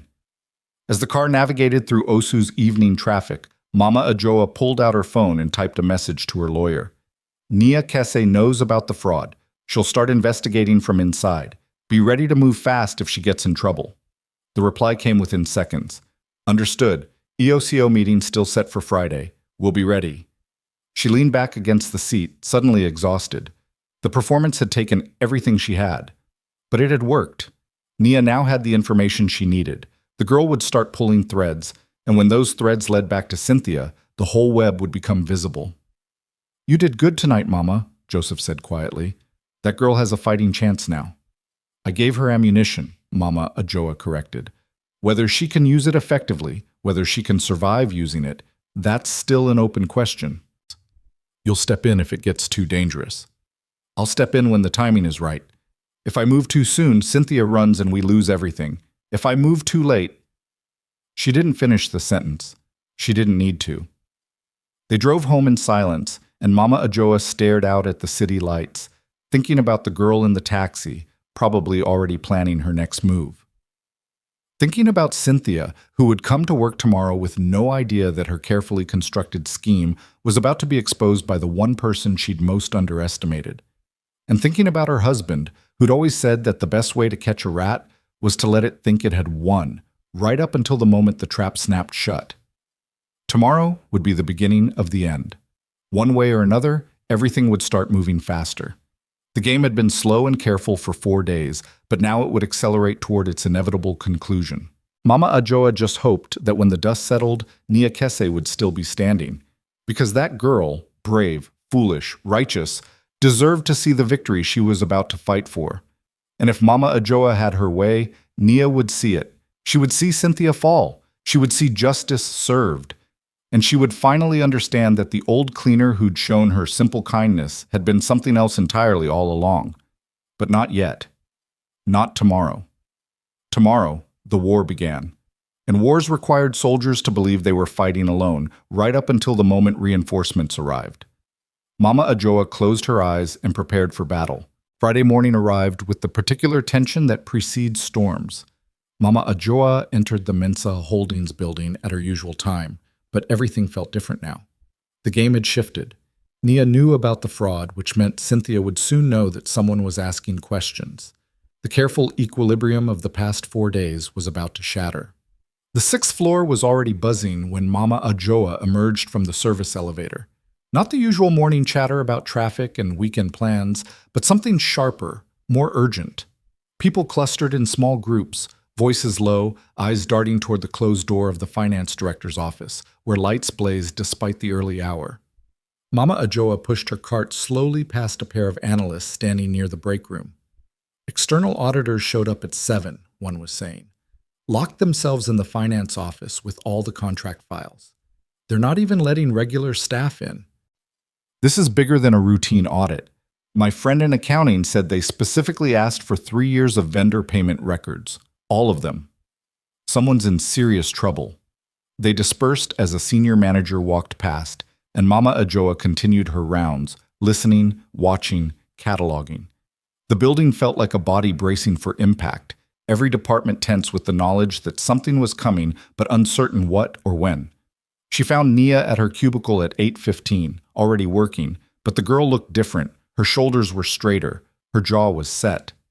She'd come in early too, Mama Ajoa realized, probably trying to catch Linda from accounting before the office filled up. The question was whether she'd succeeded.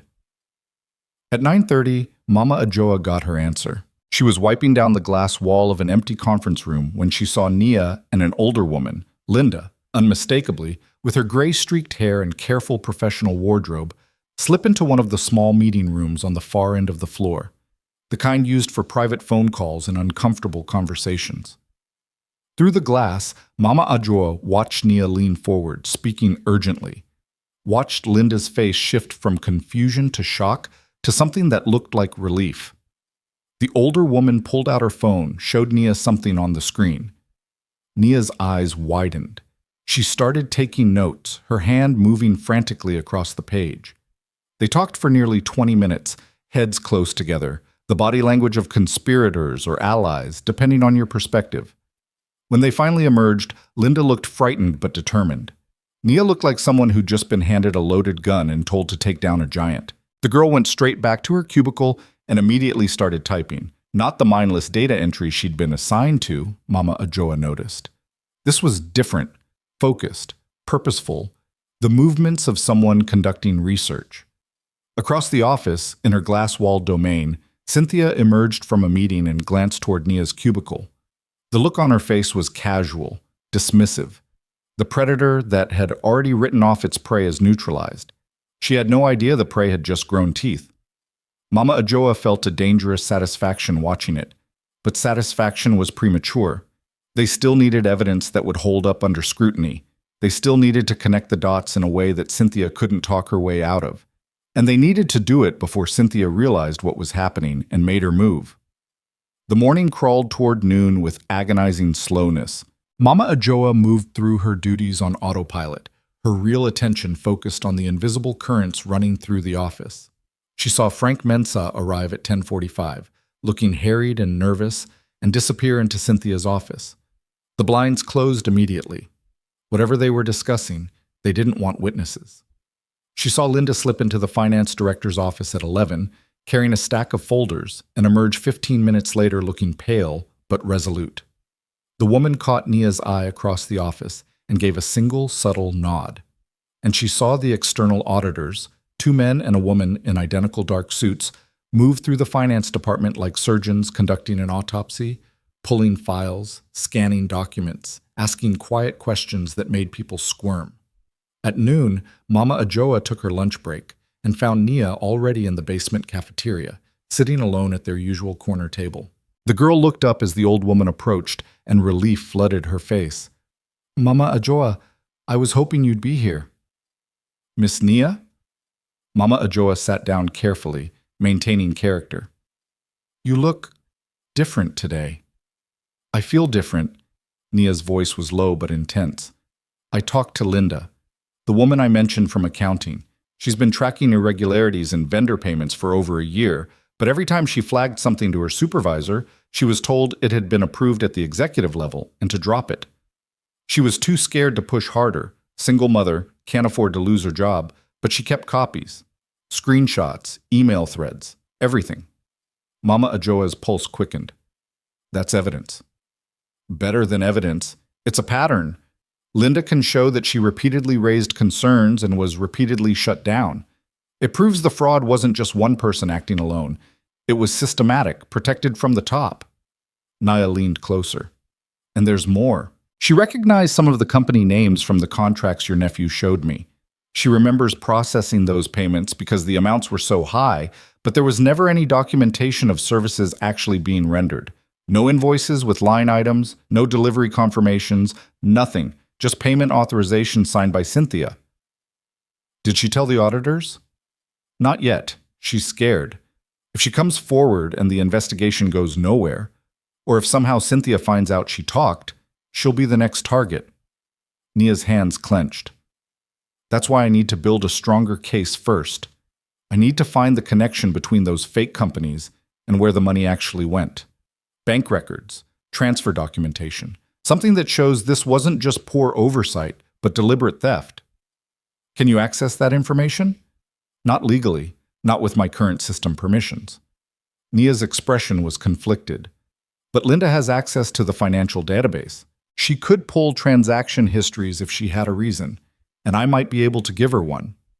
Mama Ajoa heard the shift in Nia's voice, the dangerous edge that suggested the girl was about to cross a line she couldn't uncross. What are you planning? The vendor audit. It's covering this quarter and last quarter, right? But the fraud goes back at least 2 years, according to Linda. The auditors might not look that far back unless someone gives them a reason to. Nia pulled out her phone, showed Mama Ajoa a draft email. I'm going to send an anonymous tip to the audit team. Point them to specific vendor names and payment dates from 18 months ago. Force them to expand the scope. That's risky. If they trace the email back to you, I'm sending it from a burner email account, from a cafe Wi-Fi after work hours. They won't be able to trace it, and even if they could, what I'm doing is reporting suspected fraud. That's not illegal. It's ethical.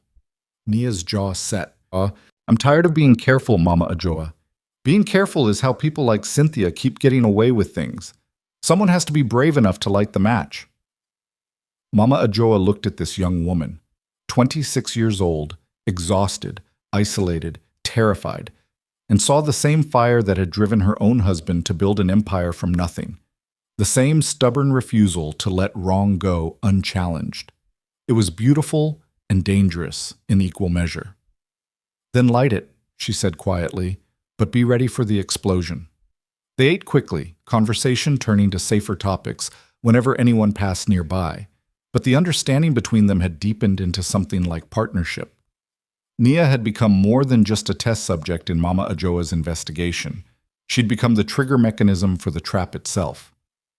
When they parted, Nia heading back upstairs and Mama Ajoa lingering in the basement, the old woman pulled out her phone and texted her lawyer. The insider is making her move. Be ready to protect her if necessary. Things are about to accelerate. The reply came almost immediately. EOCO, meeting this afternoon at 3. We'll brief them on everything we have. If your insider sends evidence directly to the auditors, it'll strengthen the case exponentially. Mama Ajoa felt the pieces clicking into place. The trap was armed now. All it needed was for Cynthia to make one wrong move, one arrogant assumption that would put her in exactly the wrong place at exactly the right time. The afternoon brought the first crack in Cynthia's armor. At 2:15, Mama Ajoa was emptying trash bins on the 6th floor when she heard raised voices from the finance director's office. The door was cracked open, and through it she could hear Cynthia's voice, sharp with barely controlled anger. This is harassment. You're disrupting business operations based on what, exactly? Routine payment processing that's been approved through proper channels? The lead auditor's voice was calm, professional, unmoved. Ms. Boateng, we're simply verifying that all vendor contracts comply with standard procurement procedures. If everything is in order, you have nothing to worry about. I'm not worried. I'm annoyed. You're wasting my time and the company's resources on a fishing expedition. Then it shouldn't take long to verify. A pause. We'll need access to your email correspondence regarding vendor approvals, specifically communications with SafeTech Solutions and Crystal Logistics. Silence. A silence that stretched just long enough to be telling. Then Cynthia's voice, colder now. I'll have my assistant compile those records. It may take a few days. We'll need them by end of business today. We can wait. Another silence. Then the sound of heels clicking across tile, sharp and angry. Cynthia emerged from the office, her face a perfect mask of professional composure. But Mama Ajoa could see the tension in her shoulders, the way her hands clenched at her sides. The woman walked straight to her office, closed the door, and pulled out her phone. Through the glass wall, Mama Ajoa watched her make a call, her free hand gesturing sharply. The conversation lasted less than 2 minutes. When Cynthia hung up, she sat very still for a moment, staring at her computer screen. Then she started deleting emails. Mama Ajoa saw it clearly. The rapid clicking, the systematic way Cynthia moved through her inbox, the occasional glance toward her office door to make sure no one was watching. She was destroying evidence. Right now, in broad daylight, with auditors 3 doors down. The old woman pulled out her phone and texted Joseph. She's panicking, deleting emails. Can we recover them? Joseph's reply. IT department keeps automatic backups. Your lawyer can subpoena them, but we need to move fast before she thinks of that too. Mama Ajoa texted her lawyer immediately. Target is destroying email evidence now. Request IT backup records before she can access them. While she waited for a response, she watched Cynthia finish her deletion spree and pull out a personal phone, not the company-issued one. She made another call, this one longer, her expression growing darker as whoever was on the other end spoke. When she hung up, Cynthia stood abruptly and left her office, walking with purpose toward the elevator bank. Not the main elevators. The service elevator. The one that went to the basement parking garage. Mama Ajoa's instinct screamed. She abandoned her cart and followed, keeping enough distance to avoid suspicion, but close enough to see where Cynthia went. The woman stabbed the elevator button repeatedly, her usual composure fracturing into visible agitation. The doors opened. Cynthia stepped inside and jabbed the button for the basement. Mama Ajoa slipped into the adjacent service stairwell and hurried down, her elderly shuffle abandoned in favor of speed. She reached the basement level just as the elevator doors opened and Cynthia strode toward the parking garage. From the shadows of the stairwell, Mama Ajoa watched Cynthia cross to a black Mercedes in the executive section. But she didn't get in. Instead, she walked to a silver Honda parked 3 spaces away, Frank Mensah's car, according to the parking permit on the dashboard. The procurement officer was already there, leaning against the driver's door, his face drawn with stress. He looked like a man who'd aged a decade in a week. "This is falling apart," he hissed as Cynthia approached. "The auditors are asking for documentation I can't provide, transaction records that I thought were buried. Someone's feeding them information, Cynthia. Someone knows." "Then we accelerate the timeline." Cynthia's voice was ice. "We move the remaining funds tonight. Close the accounts tomorrow. By Monday, there'll be nothing left to trace." "That's not how this works. You can't just empty corporate accounts without triggering alerts." "I can if I have the right authorization codes, which I do." Cynthia pulled out her phone, showed him something on the screen. "I've been preparing for this possibility since we started.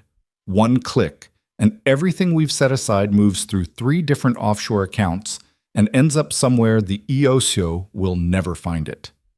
Frank's face went pale. "You're talking about fleeing the country." "I'm talking about protecting our investment. We've earned this money, Frank. We've worked for it.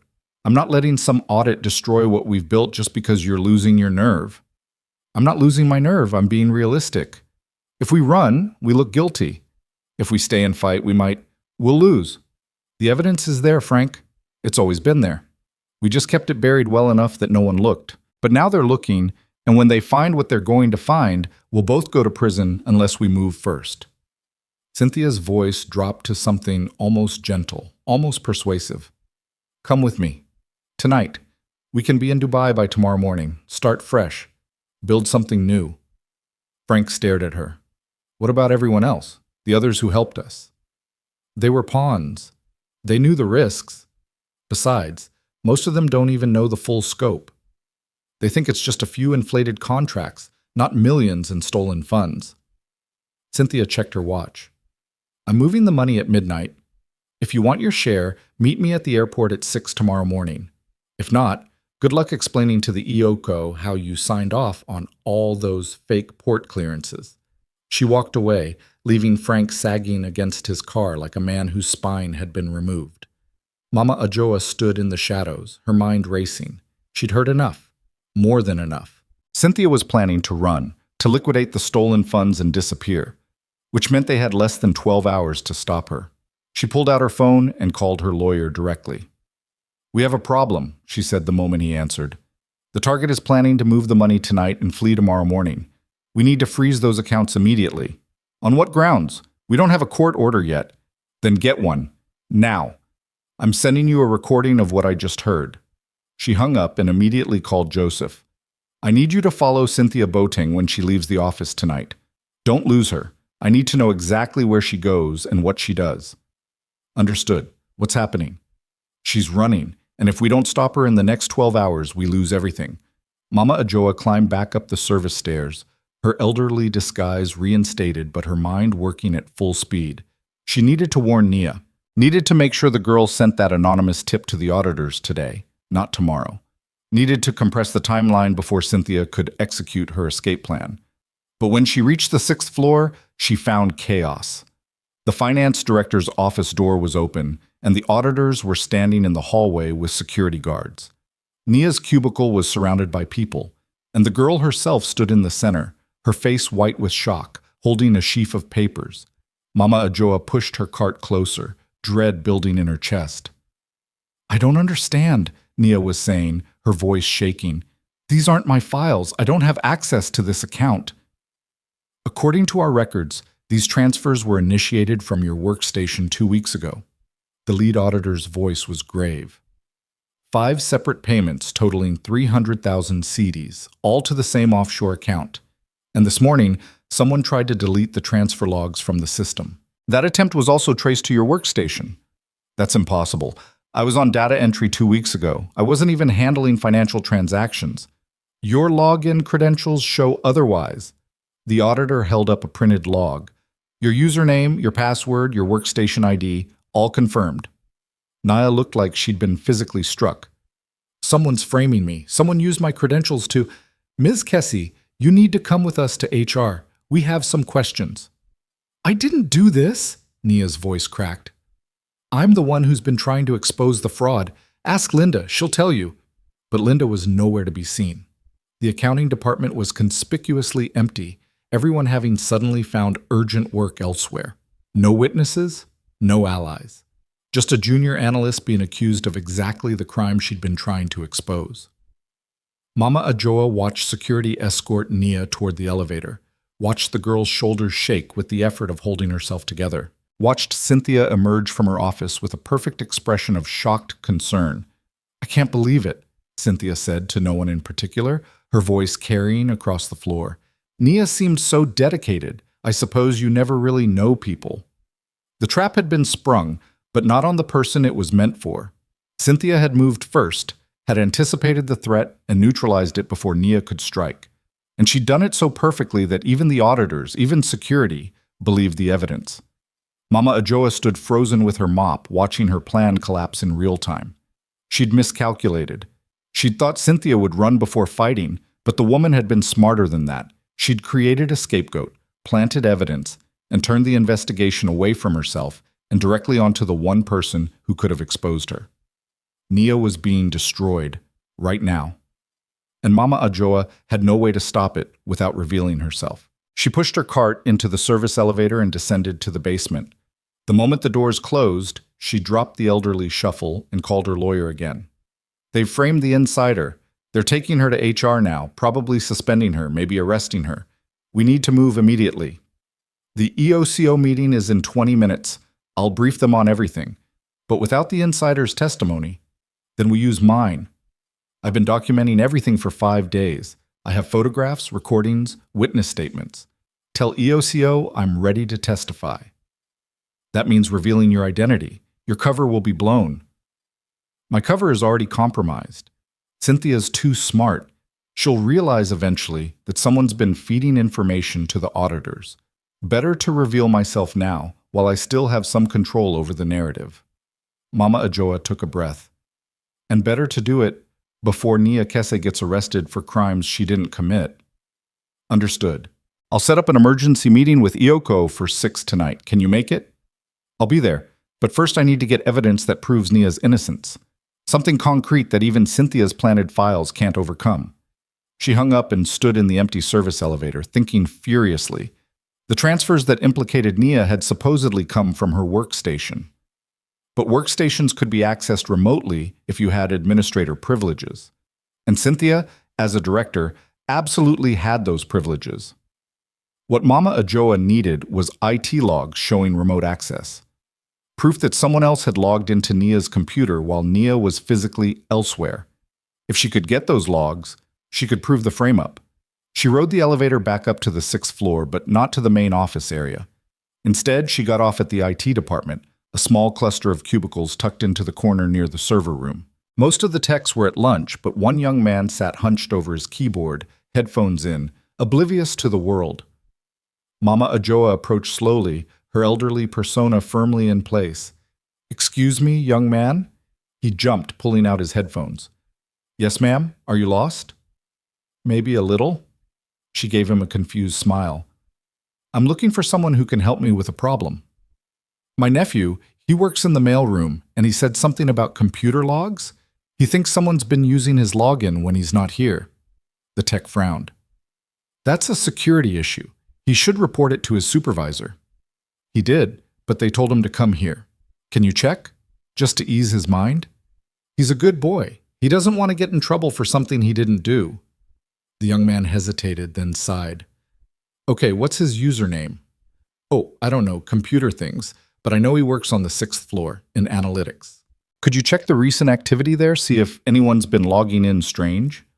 "That's not really how it works. I'd need specific usernames to—" He stopped, looking at her elderly confusion, and made a decision. "You know what? Let me just run a quick report on suspicious login activity for the 6th floor. Maybe something will jump out." He typed rapidly, and within seconds a list populated on his screen. Mama Ajoa couldn't read it from her angle, but she watched his expression change from bored to concerned. "Huh, that's weird." "What's weird, dear?" "This user, N. Casey, has remote access attempts logged from the director's VPN on 3 different occasions over the past 2 weeks. But those remote sessions happened while she was logged in locally at her own desk. You can't be in 2 places at once." "Maybe she forgot and logged in twice?" "No, these are different IP addresses. One's her workstation, one's coming from the administrative network. Someone with director-level access was controlling her computer remotely while she was using it." He frowned deeper. "That's a serious violation. That could mean someone was—" He stopped, understanding dawning in his eyes. Then he looked at Mama Ajoa more closely, and she saw him reassess her.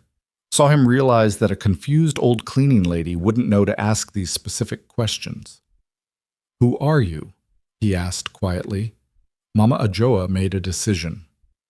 "Someone who needs proof that Nia Kese didn't initiate those transfers they're accusing her of. And you just found it. Can you print those logs?" "I could, but I could also get fired for sharing confidential IT records with someone who isn't authorized to—" He looked at her again. Really looked. "You're not a cleaner, are you?" "Print the logs," Mama Ajoa said, dropping the act entirely. "Print them now, and I promise you'll be protecting this company, not betraying it. Your name is Derek Mensah. Any relation to the founder?" "He was my great-uncle. I never met him, but my family still talks about him." Derek's expression shifted. "My mom always said he built this company with integrity, that it meant something. Is that what this is about? Protecting what he built?" "Exactly what it's about." Mama Ajoa held his gaze. "So help me protect it. Print those logs. All of them. Everything showing remote access to Nia Kese's workstation." Derek hesitated one more second, then hit print. The printer hummed to life, spitting out page after page of access records, timestamps, IP addresses. Evidence that would prove beyond doubt that someone had been controlling Nia's computer remotely. When the printing finished, Derek handed her the stack of papers. "What are you going to do with these?" "I'm going to save an innocent woman's career. And I'm going to make sure the people who've been stealing from this company answer for it." Mama Ajoa took the papers. "Thank you, Derek. Your great-uncle will be proud of you." She left before he could ask more questions, taking the service elevator down to the basement and hurrying to the parking garage where Joseph was already waiting. "We have a problem," she said, climbing into the car. "I know. I saw them take the girl upstairs. Is she framed perfectly, but I have evidence that proves it." She held up the IT logs. "Remote access records showing someone else was controlling her computer. We just need to get this to the right people before Cynthia realizes what we have." "The EOCO meeting?" 6 o'clock, but first I need to make one stop." Mama Ajoa pulled out her phone and dialed Nia's number. It rang 4 times, then went to voicemail. She tried again, same result. "They've probably confiscated her phone," Joseph said quietly. "Then we go to HR. Now. I'm not letting that girl sit in a room being interrogated for crimes she didn't commit while I have proof of her innocence in my hands. Joseph put the car in gear and drove to the front entrance of Mensa Holdings. Mama Ajoa climbed out, and for the first time in 5 days, she walked through the main doors instead of the service entrance. She walked past the security guard who'd barely glanced at her every morning. She walked to the main elevator bank and pressed the button for the executive floor. The security guard looked up, finally seeing her. "Ma'am, you can't. I'm Ajoa Mensa, chairwoman of this company, and I'm going to HR to clear an innocent employee of charges that should never have been filed in the first place." She stepped into the elevator before he could respond. The doors closed on his shocked expression. It was time to end this. Time to drop the disguise and face Cynthia directly. Time to show everyone exactly who'd been watching while they thought no one important could see. The trap was about to snap shut, but this time it would close on the right person. The elevator rose with agonizing slowness, each floor a countdown to revelation. Mama Ajoa stood perfectly still, the IT logs clutched in her hand, her elderly disguise abandoned completely. When the doors opened on the executive floor, the receptionist looked up and froze. "I need to speak with whoever's conducting the interview with Nia Kese," Mama Ajoa said, her voice carrying the authority of someone who'd spent 30 years building an empire alongside her husband. "Now!" The receptionist's mouth opened and closed. "I'm sorry, who are you?" "Ajoa Mensa, chairwoman, and you have approximately 10 seconds to direct me to that room before I walk through every door on this floor until I find it myself." The woman scrambled for her phone, but Mama Ajoa was already moving. She knew this building. She'd approved the architectural plans, had walked these halls 1,000 times before grief had made her retreat from daily operations. HR occupied the corner suite, 3 doors down on the left.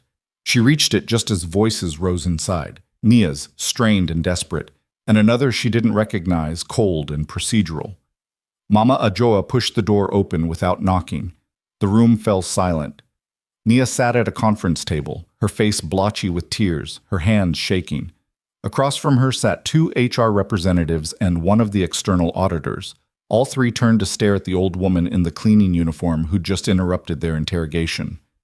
"This meeting is private," the senior HR rep, a thin man named Davies, said sharply. "You need to leave." "No, Mr. Davies, you need to listen." Mama Ajoa walked to the table and set down the IT logs with deliberate precision. "These are system access records for the past month. They show that Nia Kese's workstation was accessed remotely on multiple occasions by someone using director-level credentials. Those remote sessions coincide exactly with the timestamps on the fraudulent transfers you're accusing her of initiating." Davies stared at the papers. "How did you get these? IT records are confidential. I'm the chairwoman of this company. Nothing is confidential from me." Mama Ajoa looked at Nia, whose expression had shifted from despair to complete confusion. "Miss Kese didn't steal anything. She was framed. Someone with administrative access used her credentials to make it look like she was responsible for transfers she never authorized and couldn't have authorized given her system permissions." The auditor reached for the logs, scanning them quickly. His expression tightened. "These show clear evidence of unauthorized remote access. If this is authentic, it's authentic. I retrieved it directly from IT 20 minutes ago." Mama Ajoa turned to Davies. "Unless you want this company sued for wrongful termination and defamation, I suggest you suspend this interview immediately and redirect your investigation toward the person who actually committed this fraud." "And who would that be?" Davies asked, though his voice had lost its certainty. Before Mama Ajoa could answer, the door opened again. Cynthia Boateng stood in the doorway, her expression a perfect mask of professional concern. "I heard there was some kind of disruption. Is everything—" She stopped, seeing Mama Ajoa. Her eyes narrowed. "Who are you?" "You don't recognize me?" Mama Ajoa smiled, and it was not kind. "I suppose you wouldn't. You've been too busy stealing from my company to pay attention to the help." Cynthia's face went very still. "Your company?" "My company. My late husband's company. The one you've been systematically defrauding for the past 3 years while I watched and documented every single transaction." Mama Ajoa straightened to her full height, letting the stoop fall away. letting her true presence fill the room. I'm Ajoa Mensah, the founder's widow, the majority shareholder, and the woman who's been cleaning your office all week while you destroyed a good employee's reputation to cover up your crimes. The color drained from Cynthia's face. Behind her, people had started gathering in the hallway, drawn by the commotion. The entire executive floor was about to witness this. "That's ridiculous," Cynthia said, but her voice had gone thin. "You're a cleaner. I've seen you. You've seen exactly what I wanted you to see. An old woman, invisible, beneath your notice." Mama Ajoa's voice hardened.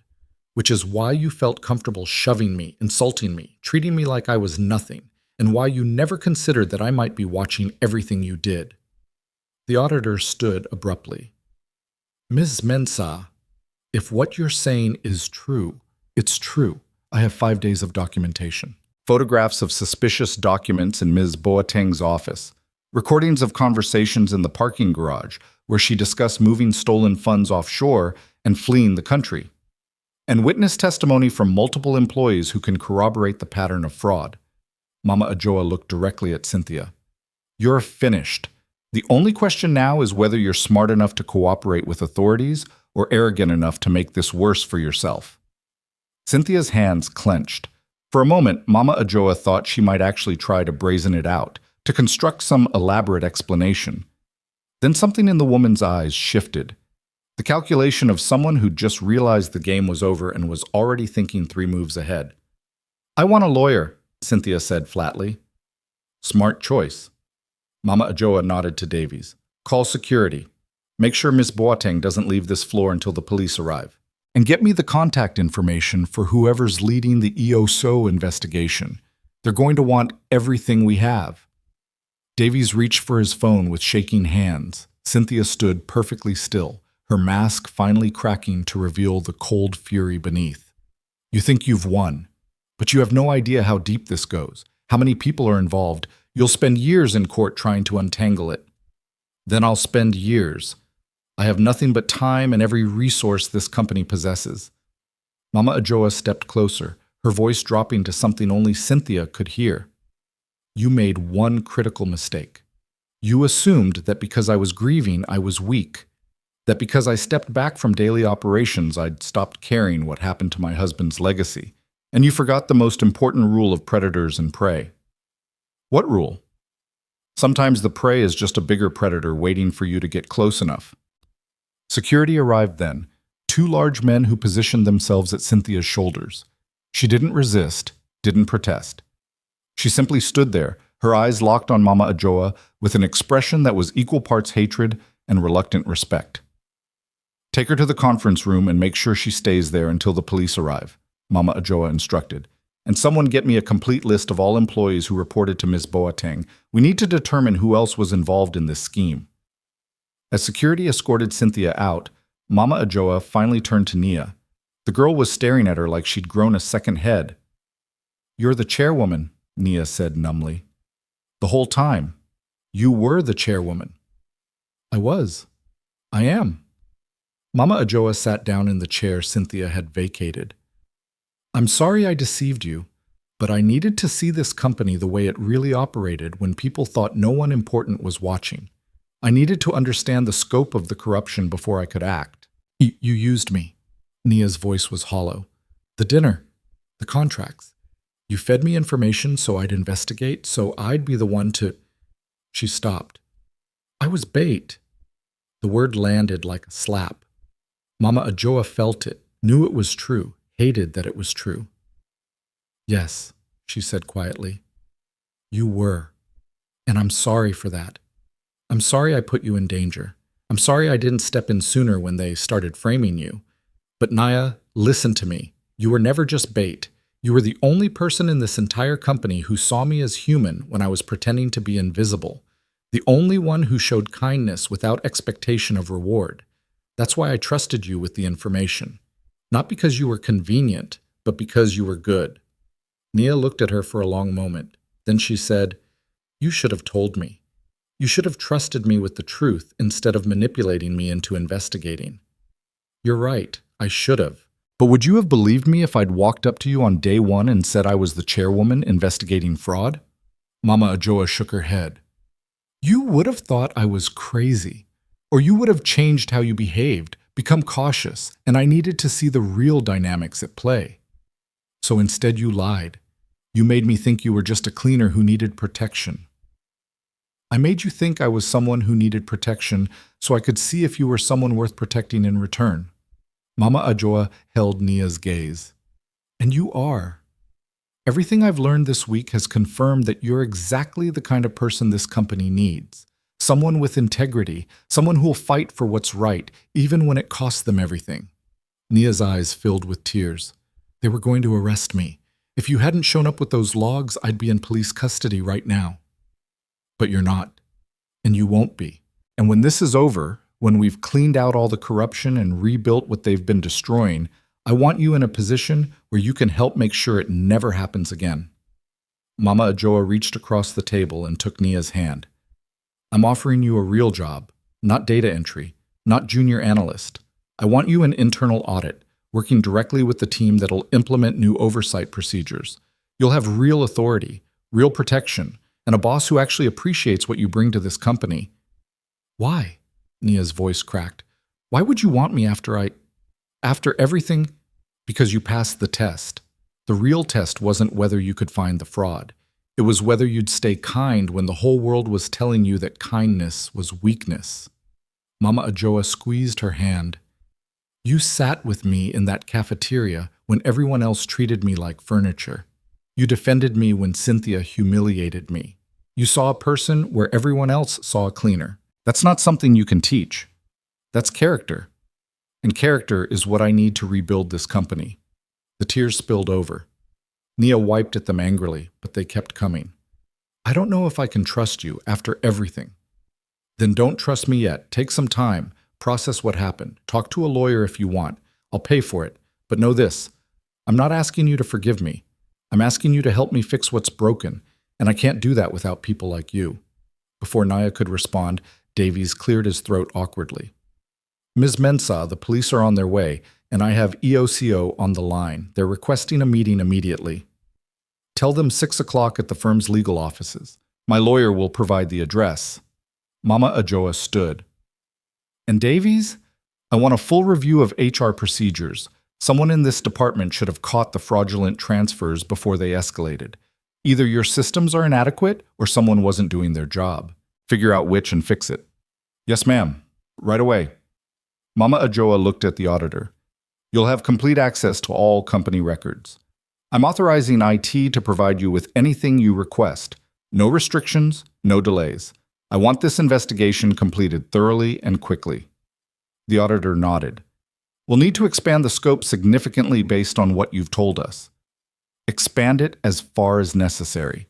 I want every person involved in this scheme identified and held accountable. No exceptions. She turned to leave, then paused and looked back at Nia. Go home. Take the rest of the day. Tomorrow, come to my office at 10. The real one, on the executive floor. We'll talk about your future. But for now, just rest. You've earned it. Nia nodded mutely, and Mama Ajoa walked out into the hallway where a crowd had gathered. Employees from every department, all staring at the cleaner who'd just revealed herself as the chairwoman. The shock on their faces would have been comical if the situation weren't so serious. I know you all have questions, Mama Ajoa said, her voice carrying across the floor. And you deserve answers. But right now, I need to ask for your patience and your cooperation.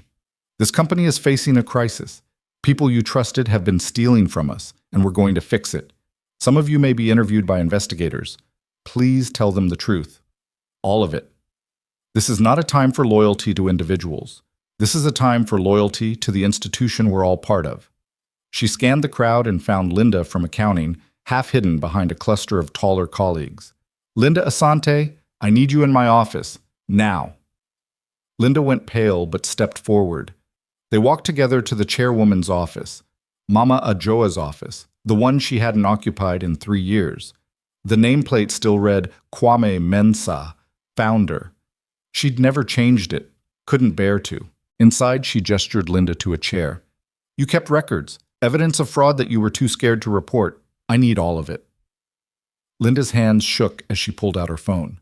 I have screenshots, emails, transaction histories going back 18 months. I wanted to report it, I swear I did, but every time I tried, my supervisor shut me down and I was afraid. I understand, and I'm not here to punish you for being afraid. I'm here to make sure your courage now counts for something. Mama Ajoa took the phone, scrolling through the evidence. It was extensive, damning, exactly what they needed. This is good work, Linda. Detailed, organized, time-stamped. You may have just saved this company. Are they going to arrest me too for not reporting sooner? No. You're a witness, not a perpetrator, and you're going to testify about what you saw and what you were told when you tried to report it.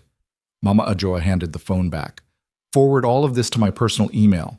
Then go home. Tomorrow you'll meet with the investigators. Tell them everything. And Linda? Thank you. I know that was hard. The woman left looking dazed but relieved, and Mama Ajoa sank into her husband's chair for the first time in 3 years. The leather still smelled like his cologne, faint but unmistakable. She let herself have one moment of grief, one moment of missing him so acutely it felt like drowning.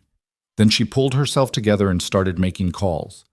The next 6 hours were a blur of activity. Police arrived and arrested Cynthia, who maintained her silence except to repeat her demand for a lawyer. The EOCO meeting at 6 o'clock brought federal investigators who listened to Mama Ajoa's testimony and reviewed her evidence with grim satisfaction. They confirmed that they'd been investigating Frank Mensah for months, and that Cynthia's involvement had been suspected but not proven until now.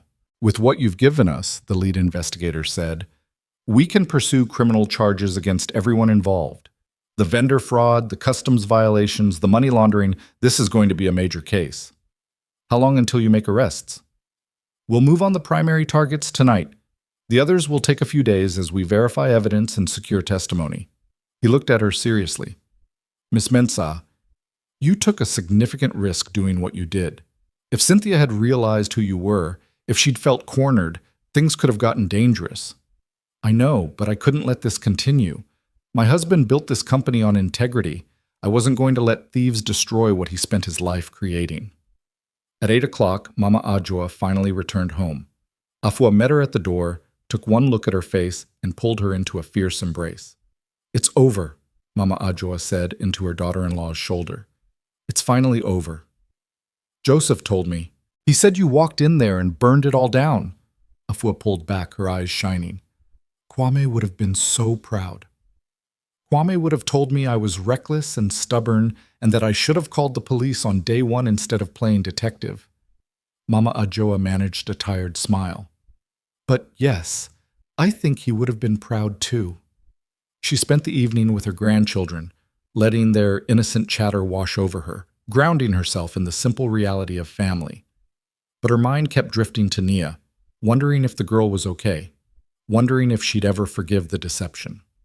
Saturday morning brought news that Frank Mensah had been arrested trying to board a flight to Dubai. 2 other marketing department employees had been taken into custody as well, both of whom had apparently been helping process fraudulent payments. The investigation was expanding rapidly, pulling threads that led to other companies, other schemes. At 10 o'clock, Mama Ajoa sat in her office and waited. 10:15 passed. 10:30. She was beginning to think Nia wouldn't come when there was a soft knock at the door. Come in. Nia entered slowly, dressed professionally, her hair pulled back, her expression carefully neutral. She sat in the chair across from Mama Ajoa and said without preamble, I talked to a lawyer. He said I should probably sue you for emotional distress and creating a hostile work environment. Mama Ajoa's stomach dropped. I would understand if you did. I'm not going to. Nia's expression softened slightly. He also said that what you did, documenting the fraud, protecting the company, probably saved dozens of jobs, including mine, and that while your methods were questionable, your intentions seemed genuine. They were. They are. I know. I've been thinking about it all night, and I realized something. Nia leaned forward. You could have investigated this from your position as chairwoman. You could have hired auditors and investigators and never gotten your hands dirty, but instead, you made yourself vulnerable. You let Cynthia humiliate you. You experienced what it's like to be invisible in your own company. That took courage. Or stubbornness. Maybe both. Nia smiled, a real smile this time. But here's what I can't stop thinking about. You saw me. When I was nobody, when I had no power and no protection, you saw me as worth defending, worth investing in. And yeah, you used that relationship to further your investigation, but you also genuinely seemed to care whether I was okay. And in my experience, people who can care about strangers usually mean it. Mama Ajoa felt something tight in her chest loosen. So you'll consider the job offer? I'll do more than consider it. I'll accept it, but on one condition. Name it. You promise that from now on you'll be straight with me. No more disguises, no more manipulation, no more feeding me information without telling me where it came from. If we're going to work together, I need to be able to trust you. Really trust you. Done. You have my word. Mama Ajoa extended her hand across the desk. Welcome to internal audit, Nia Kese. You start Monday. They shook on it, and for the first time in days, Mama Ajoa felt like maybe, just maybe, this would all turn out right. The following weeks brought a cascade of revelations and consequences. The EOCO investigation uncovered a network of corruption that extended beyond Mensa Holdings into several other companies and government agencies. Cynthia eventually broke under interrogation and provided testimony against her co-conspirators in exchange for a reduced sentence. She got 12 years. Frank Mensa got 15. 7 other employees at Mensa and the holdings were terminated and faced criminal charges ranging from fraud to money laundering. The company recovered approximately 60% of the stolen funds, with ongoing litigation aimed at recovering the rest. Linda Asante was promoted to senior auditor and given a commendation for her detailed record keeping. Derek from IT received a bonus and a promotion for his quick thinking in providing the access logs. And Nia Kese became the youngest internal audit manager in the company's history. But perhaps the most significant change was the one that wasn't announced in any press release or company memo.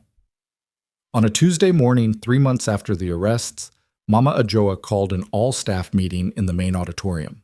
Over 300 employees filled the space, buzzing with speculation about what the chairwoman might announce. She took the stage and looked out at faces both familiar and new.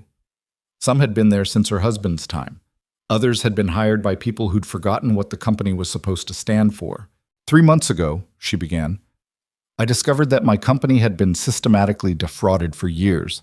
The people I'd trusted had been stealing from us, corrupting our processes, and creating a culture where integrity was punished and compliance was rewarded. The room was silent. I could have hired investigators to handle it quietly. I could have kept my distance and let professionals clean up the mess. But I didn't. I became a cleaner. I mopped your floors and emptied your bins and watched how you treated people you thought didn't matter. She saw several people shift uncomfortably. And here's what I learned. Some of you were kind. Some of you treated me, the cleaner, the invisible person, with genuine respect and dignity. Those people reminded me why this company is worth fighting for. Her eyes found Nia in the crowd, found Linda, found Derek. But too many of you looked right through me, treated me like furniture, and worse, treated your colleagues the same way if they didn't have the right title or the right connections. Mama Ajoa let that sink in. That changes now. Starting today, we're implementing new policies focused on creating a culture where every employee, from the CEO to the newest janitor, is treated with dignity. Where raising concerns about fraud or misconduct is rewarded, not punished. Where advancement is based on merit and integrity, not on who you know or how well you flatter your superiors. She pulled out a document, held it up. This is our new employee handbook. It includes mandatory ethics training, anonymous reporting channels, and strict anti-retaliation policies. It also includes a clause that I want you all to remember. Anyone, and I mean anyone, who treats another employee as less than human because of their job title will be subject to immediate disciplinary action, up to and including termination. The silence deepened. My husband built this company on the principle that business should be conducted with both excellence and integrity. We lost sight of that. We let profit become more important than people. That was my failure as much as anyone's. I stepped back when I should have stayed engaged. I let grief blind me to what was happening under my own roof.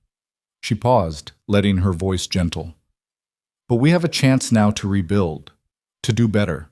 to become the kind of company where good people want to work and where bad actors know they won't last long. It won't be easy. It'll require all of us to hold ourselves and each other accountable. But I believe we can do it. I have to believe it, because the alternative is accepting that my husband's legacy was wasted. Mama Ajoa stepped back from the microphone, then added one final thought. There's someone in this room who embodied everything we should aspire to be, even when it cost her dearly. Nia Kessie, would you please stand? Nia's eyes went wide with panic, but she slowly got to her feet. The room turned to look at her. This young woman saw an old cleaner being mistreated and chose to help. Not because it would advance her career, it didn't. Not because anyone was watching, they weren't. But because it was right. When she discovered fraud, she reported it, even knowing it would make her a target. She risked her job, her reputation, her future because she believed this company should be better than it was. Mama Ajoa's voice rang with conviction. That's the kind of courage I want to see from all of you. That's the standard we're setting. Be like Nia. See people. Stand up. Do what's right even when it's hard. The applause started slowly, then built into something genuine and sustained. Nia's face flushed red, but she held her head high until Mama Ajoa gestured for her to sit. The meeting concluded with practical details about the new policies and the ongoing investigation. When people finally filed out, Mama Ajoa remained on the stage watching them go. Joseph approached from the wings. Good speech, he said quietly. Kwame would have loved it. Kwame would have told me I was getting sentimental in my old age. That too. Joseph smiled. What's next? Next, we rebuild. We hire better. We train better. We create systems that catch fraud before it becomes catastrophic. Mama Ajoa looked at the empty auditorium. And we make sure everyone who works here understands that they're part of something larger than themselves, something worth protecting. Sounds like a lot of work. Good thing I'm not actually retired then. She headed for the exit, then paused. Joseph? Thank you for everything, for being willing to follow my crazy plan, for keeping me safe, for never once suggesting I was being foolish. You weren't being foolish. You were being brave. There's a difference. Later that afternoon, Mama Ajoa found herself back in her office, reviewing the recovered financial statements with her lawyer. They'd gotten back more money than initially projected, and the remaining litigation looked promising. There was a knock at the door. Nia entered, carrying 2 cups of coffee. Thought you might need this, she said, setting 1 cup on Mama Ajoa's desk. It's from that place you like in Osu, the one where we had dinner. You remembered. I remember everything from that night.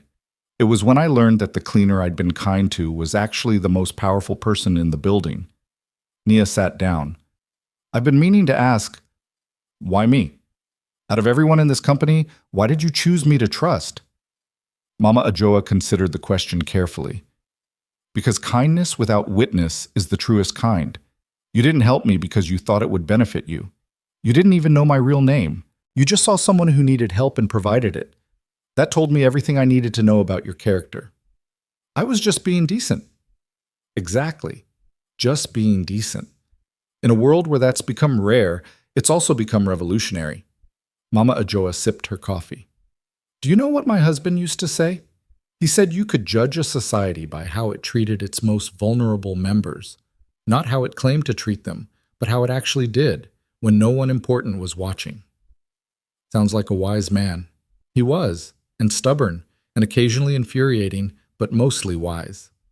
Mama Ajoa smiled at the memory. I think he'd like you, Nia. I think he'd appreciate your spine. They worked together for the rest of the afternoon, reviewing audit procedures and discussing implementation strategies. It felt natural, comfortable, the beginning of a partnership built on mutual respect rather than hierarchy or manipulation. As the sun set over Accra, painting the sky in shades of orange and purple, Mama Ajoa looked out at her office window and thought about the journey of the past weeks. The fear, the anger, the satisfaction of watching justice finally catch up with people who thought they were untouchable. But mostly, she thought about Naya. About the moment in that basement cafeteria when a young analyst had shared her lunch with a cleaner. About how that single act of uncomplicated kindness had become the foundation for everything that followed. Cynthia had been right about one thing. Sometimes the prey was just a bigger predator. But she'd been wrong about what that meant. Because Mama Ajoa hadn't been hunting for revenge or even justice. Exactly. She'd been hunting for hope, for proof that her husband's company, his legacy, his dream, still had people worth fighting for. And she'd found it in the most unlikely place, in a junior analyst with off-market clothes and an unshakable belief that people should treat each other with dignity, regardless of their position. The trap had closed, the villains had fallen, the stolen money was being recovered, but the real victory was quieter than that. It was in the new policies that would protect future employees, in the culture shift that was already beginning, in the knowledge that somewhere in this building there were still people like Nia Kese who would stand up for what was right even when it cost them everything. That was the legacy worth protecting.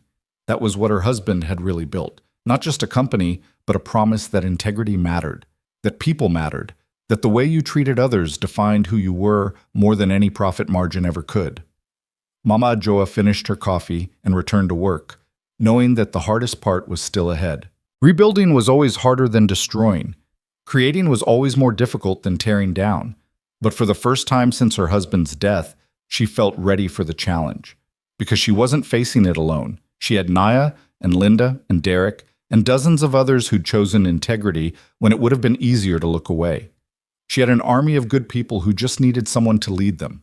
And if there was one thing Ajoa Mensah knew how to do, it was lead. The cleaner had revealed herself as the chairwoman. The trap had sprung, justice had been served. Now came the real work, making sure it lasted. But that was a challenge for tomorrow. Tonight she would go home to her family. She would tell her grandchildren stories about their grandfather. She would sit in his study and feel his presence in the silence. And she would know, with absolute certainty, that she'd honored his memory the best way she knew how. Not by preserving the past, but by protecting the future. Not by maintaining an empire, but by defending the values that built it. And not by accepting corruption as inevitable, but by believing that somewhere in every organization, no matter how broken, there were still people who remembered what integrity looked like. People like Nia Kese, who'd shared her lunch with a stranger and changed everything. That was the story Mama Ajoa would tell.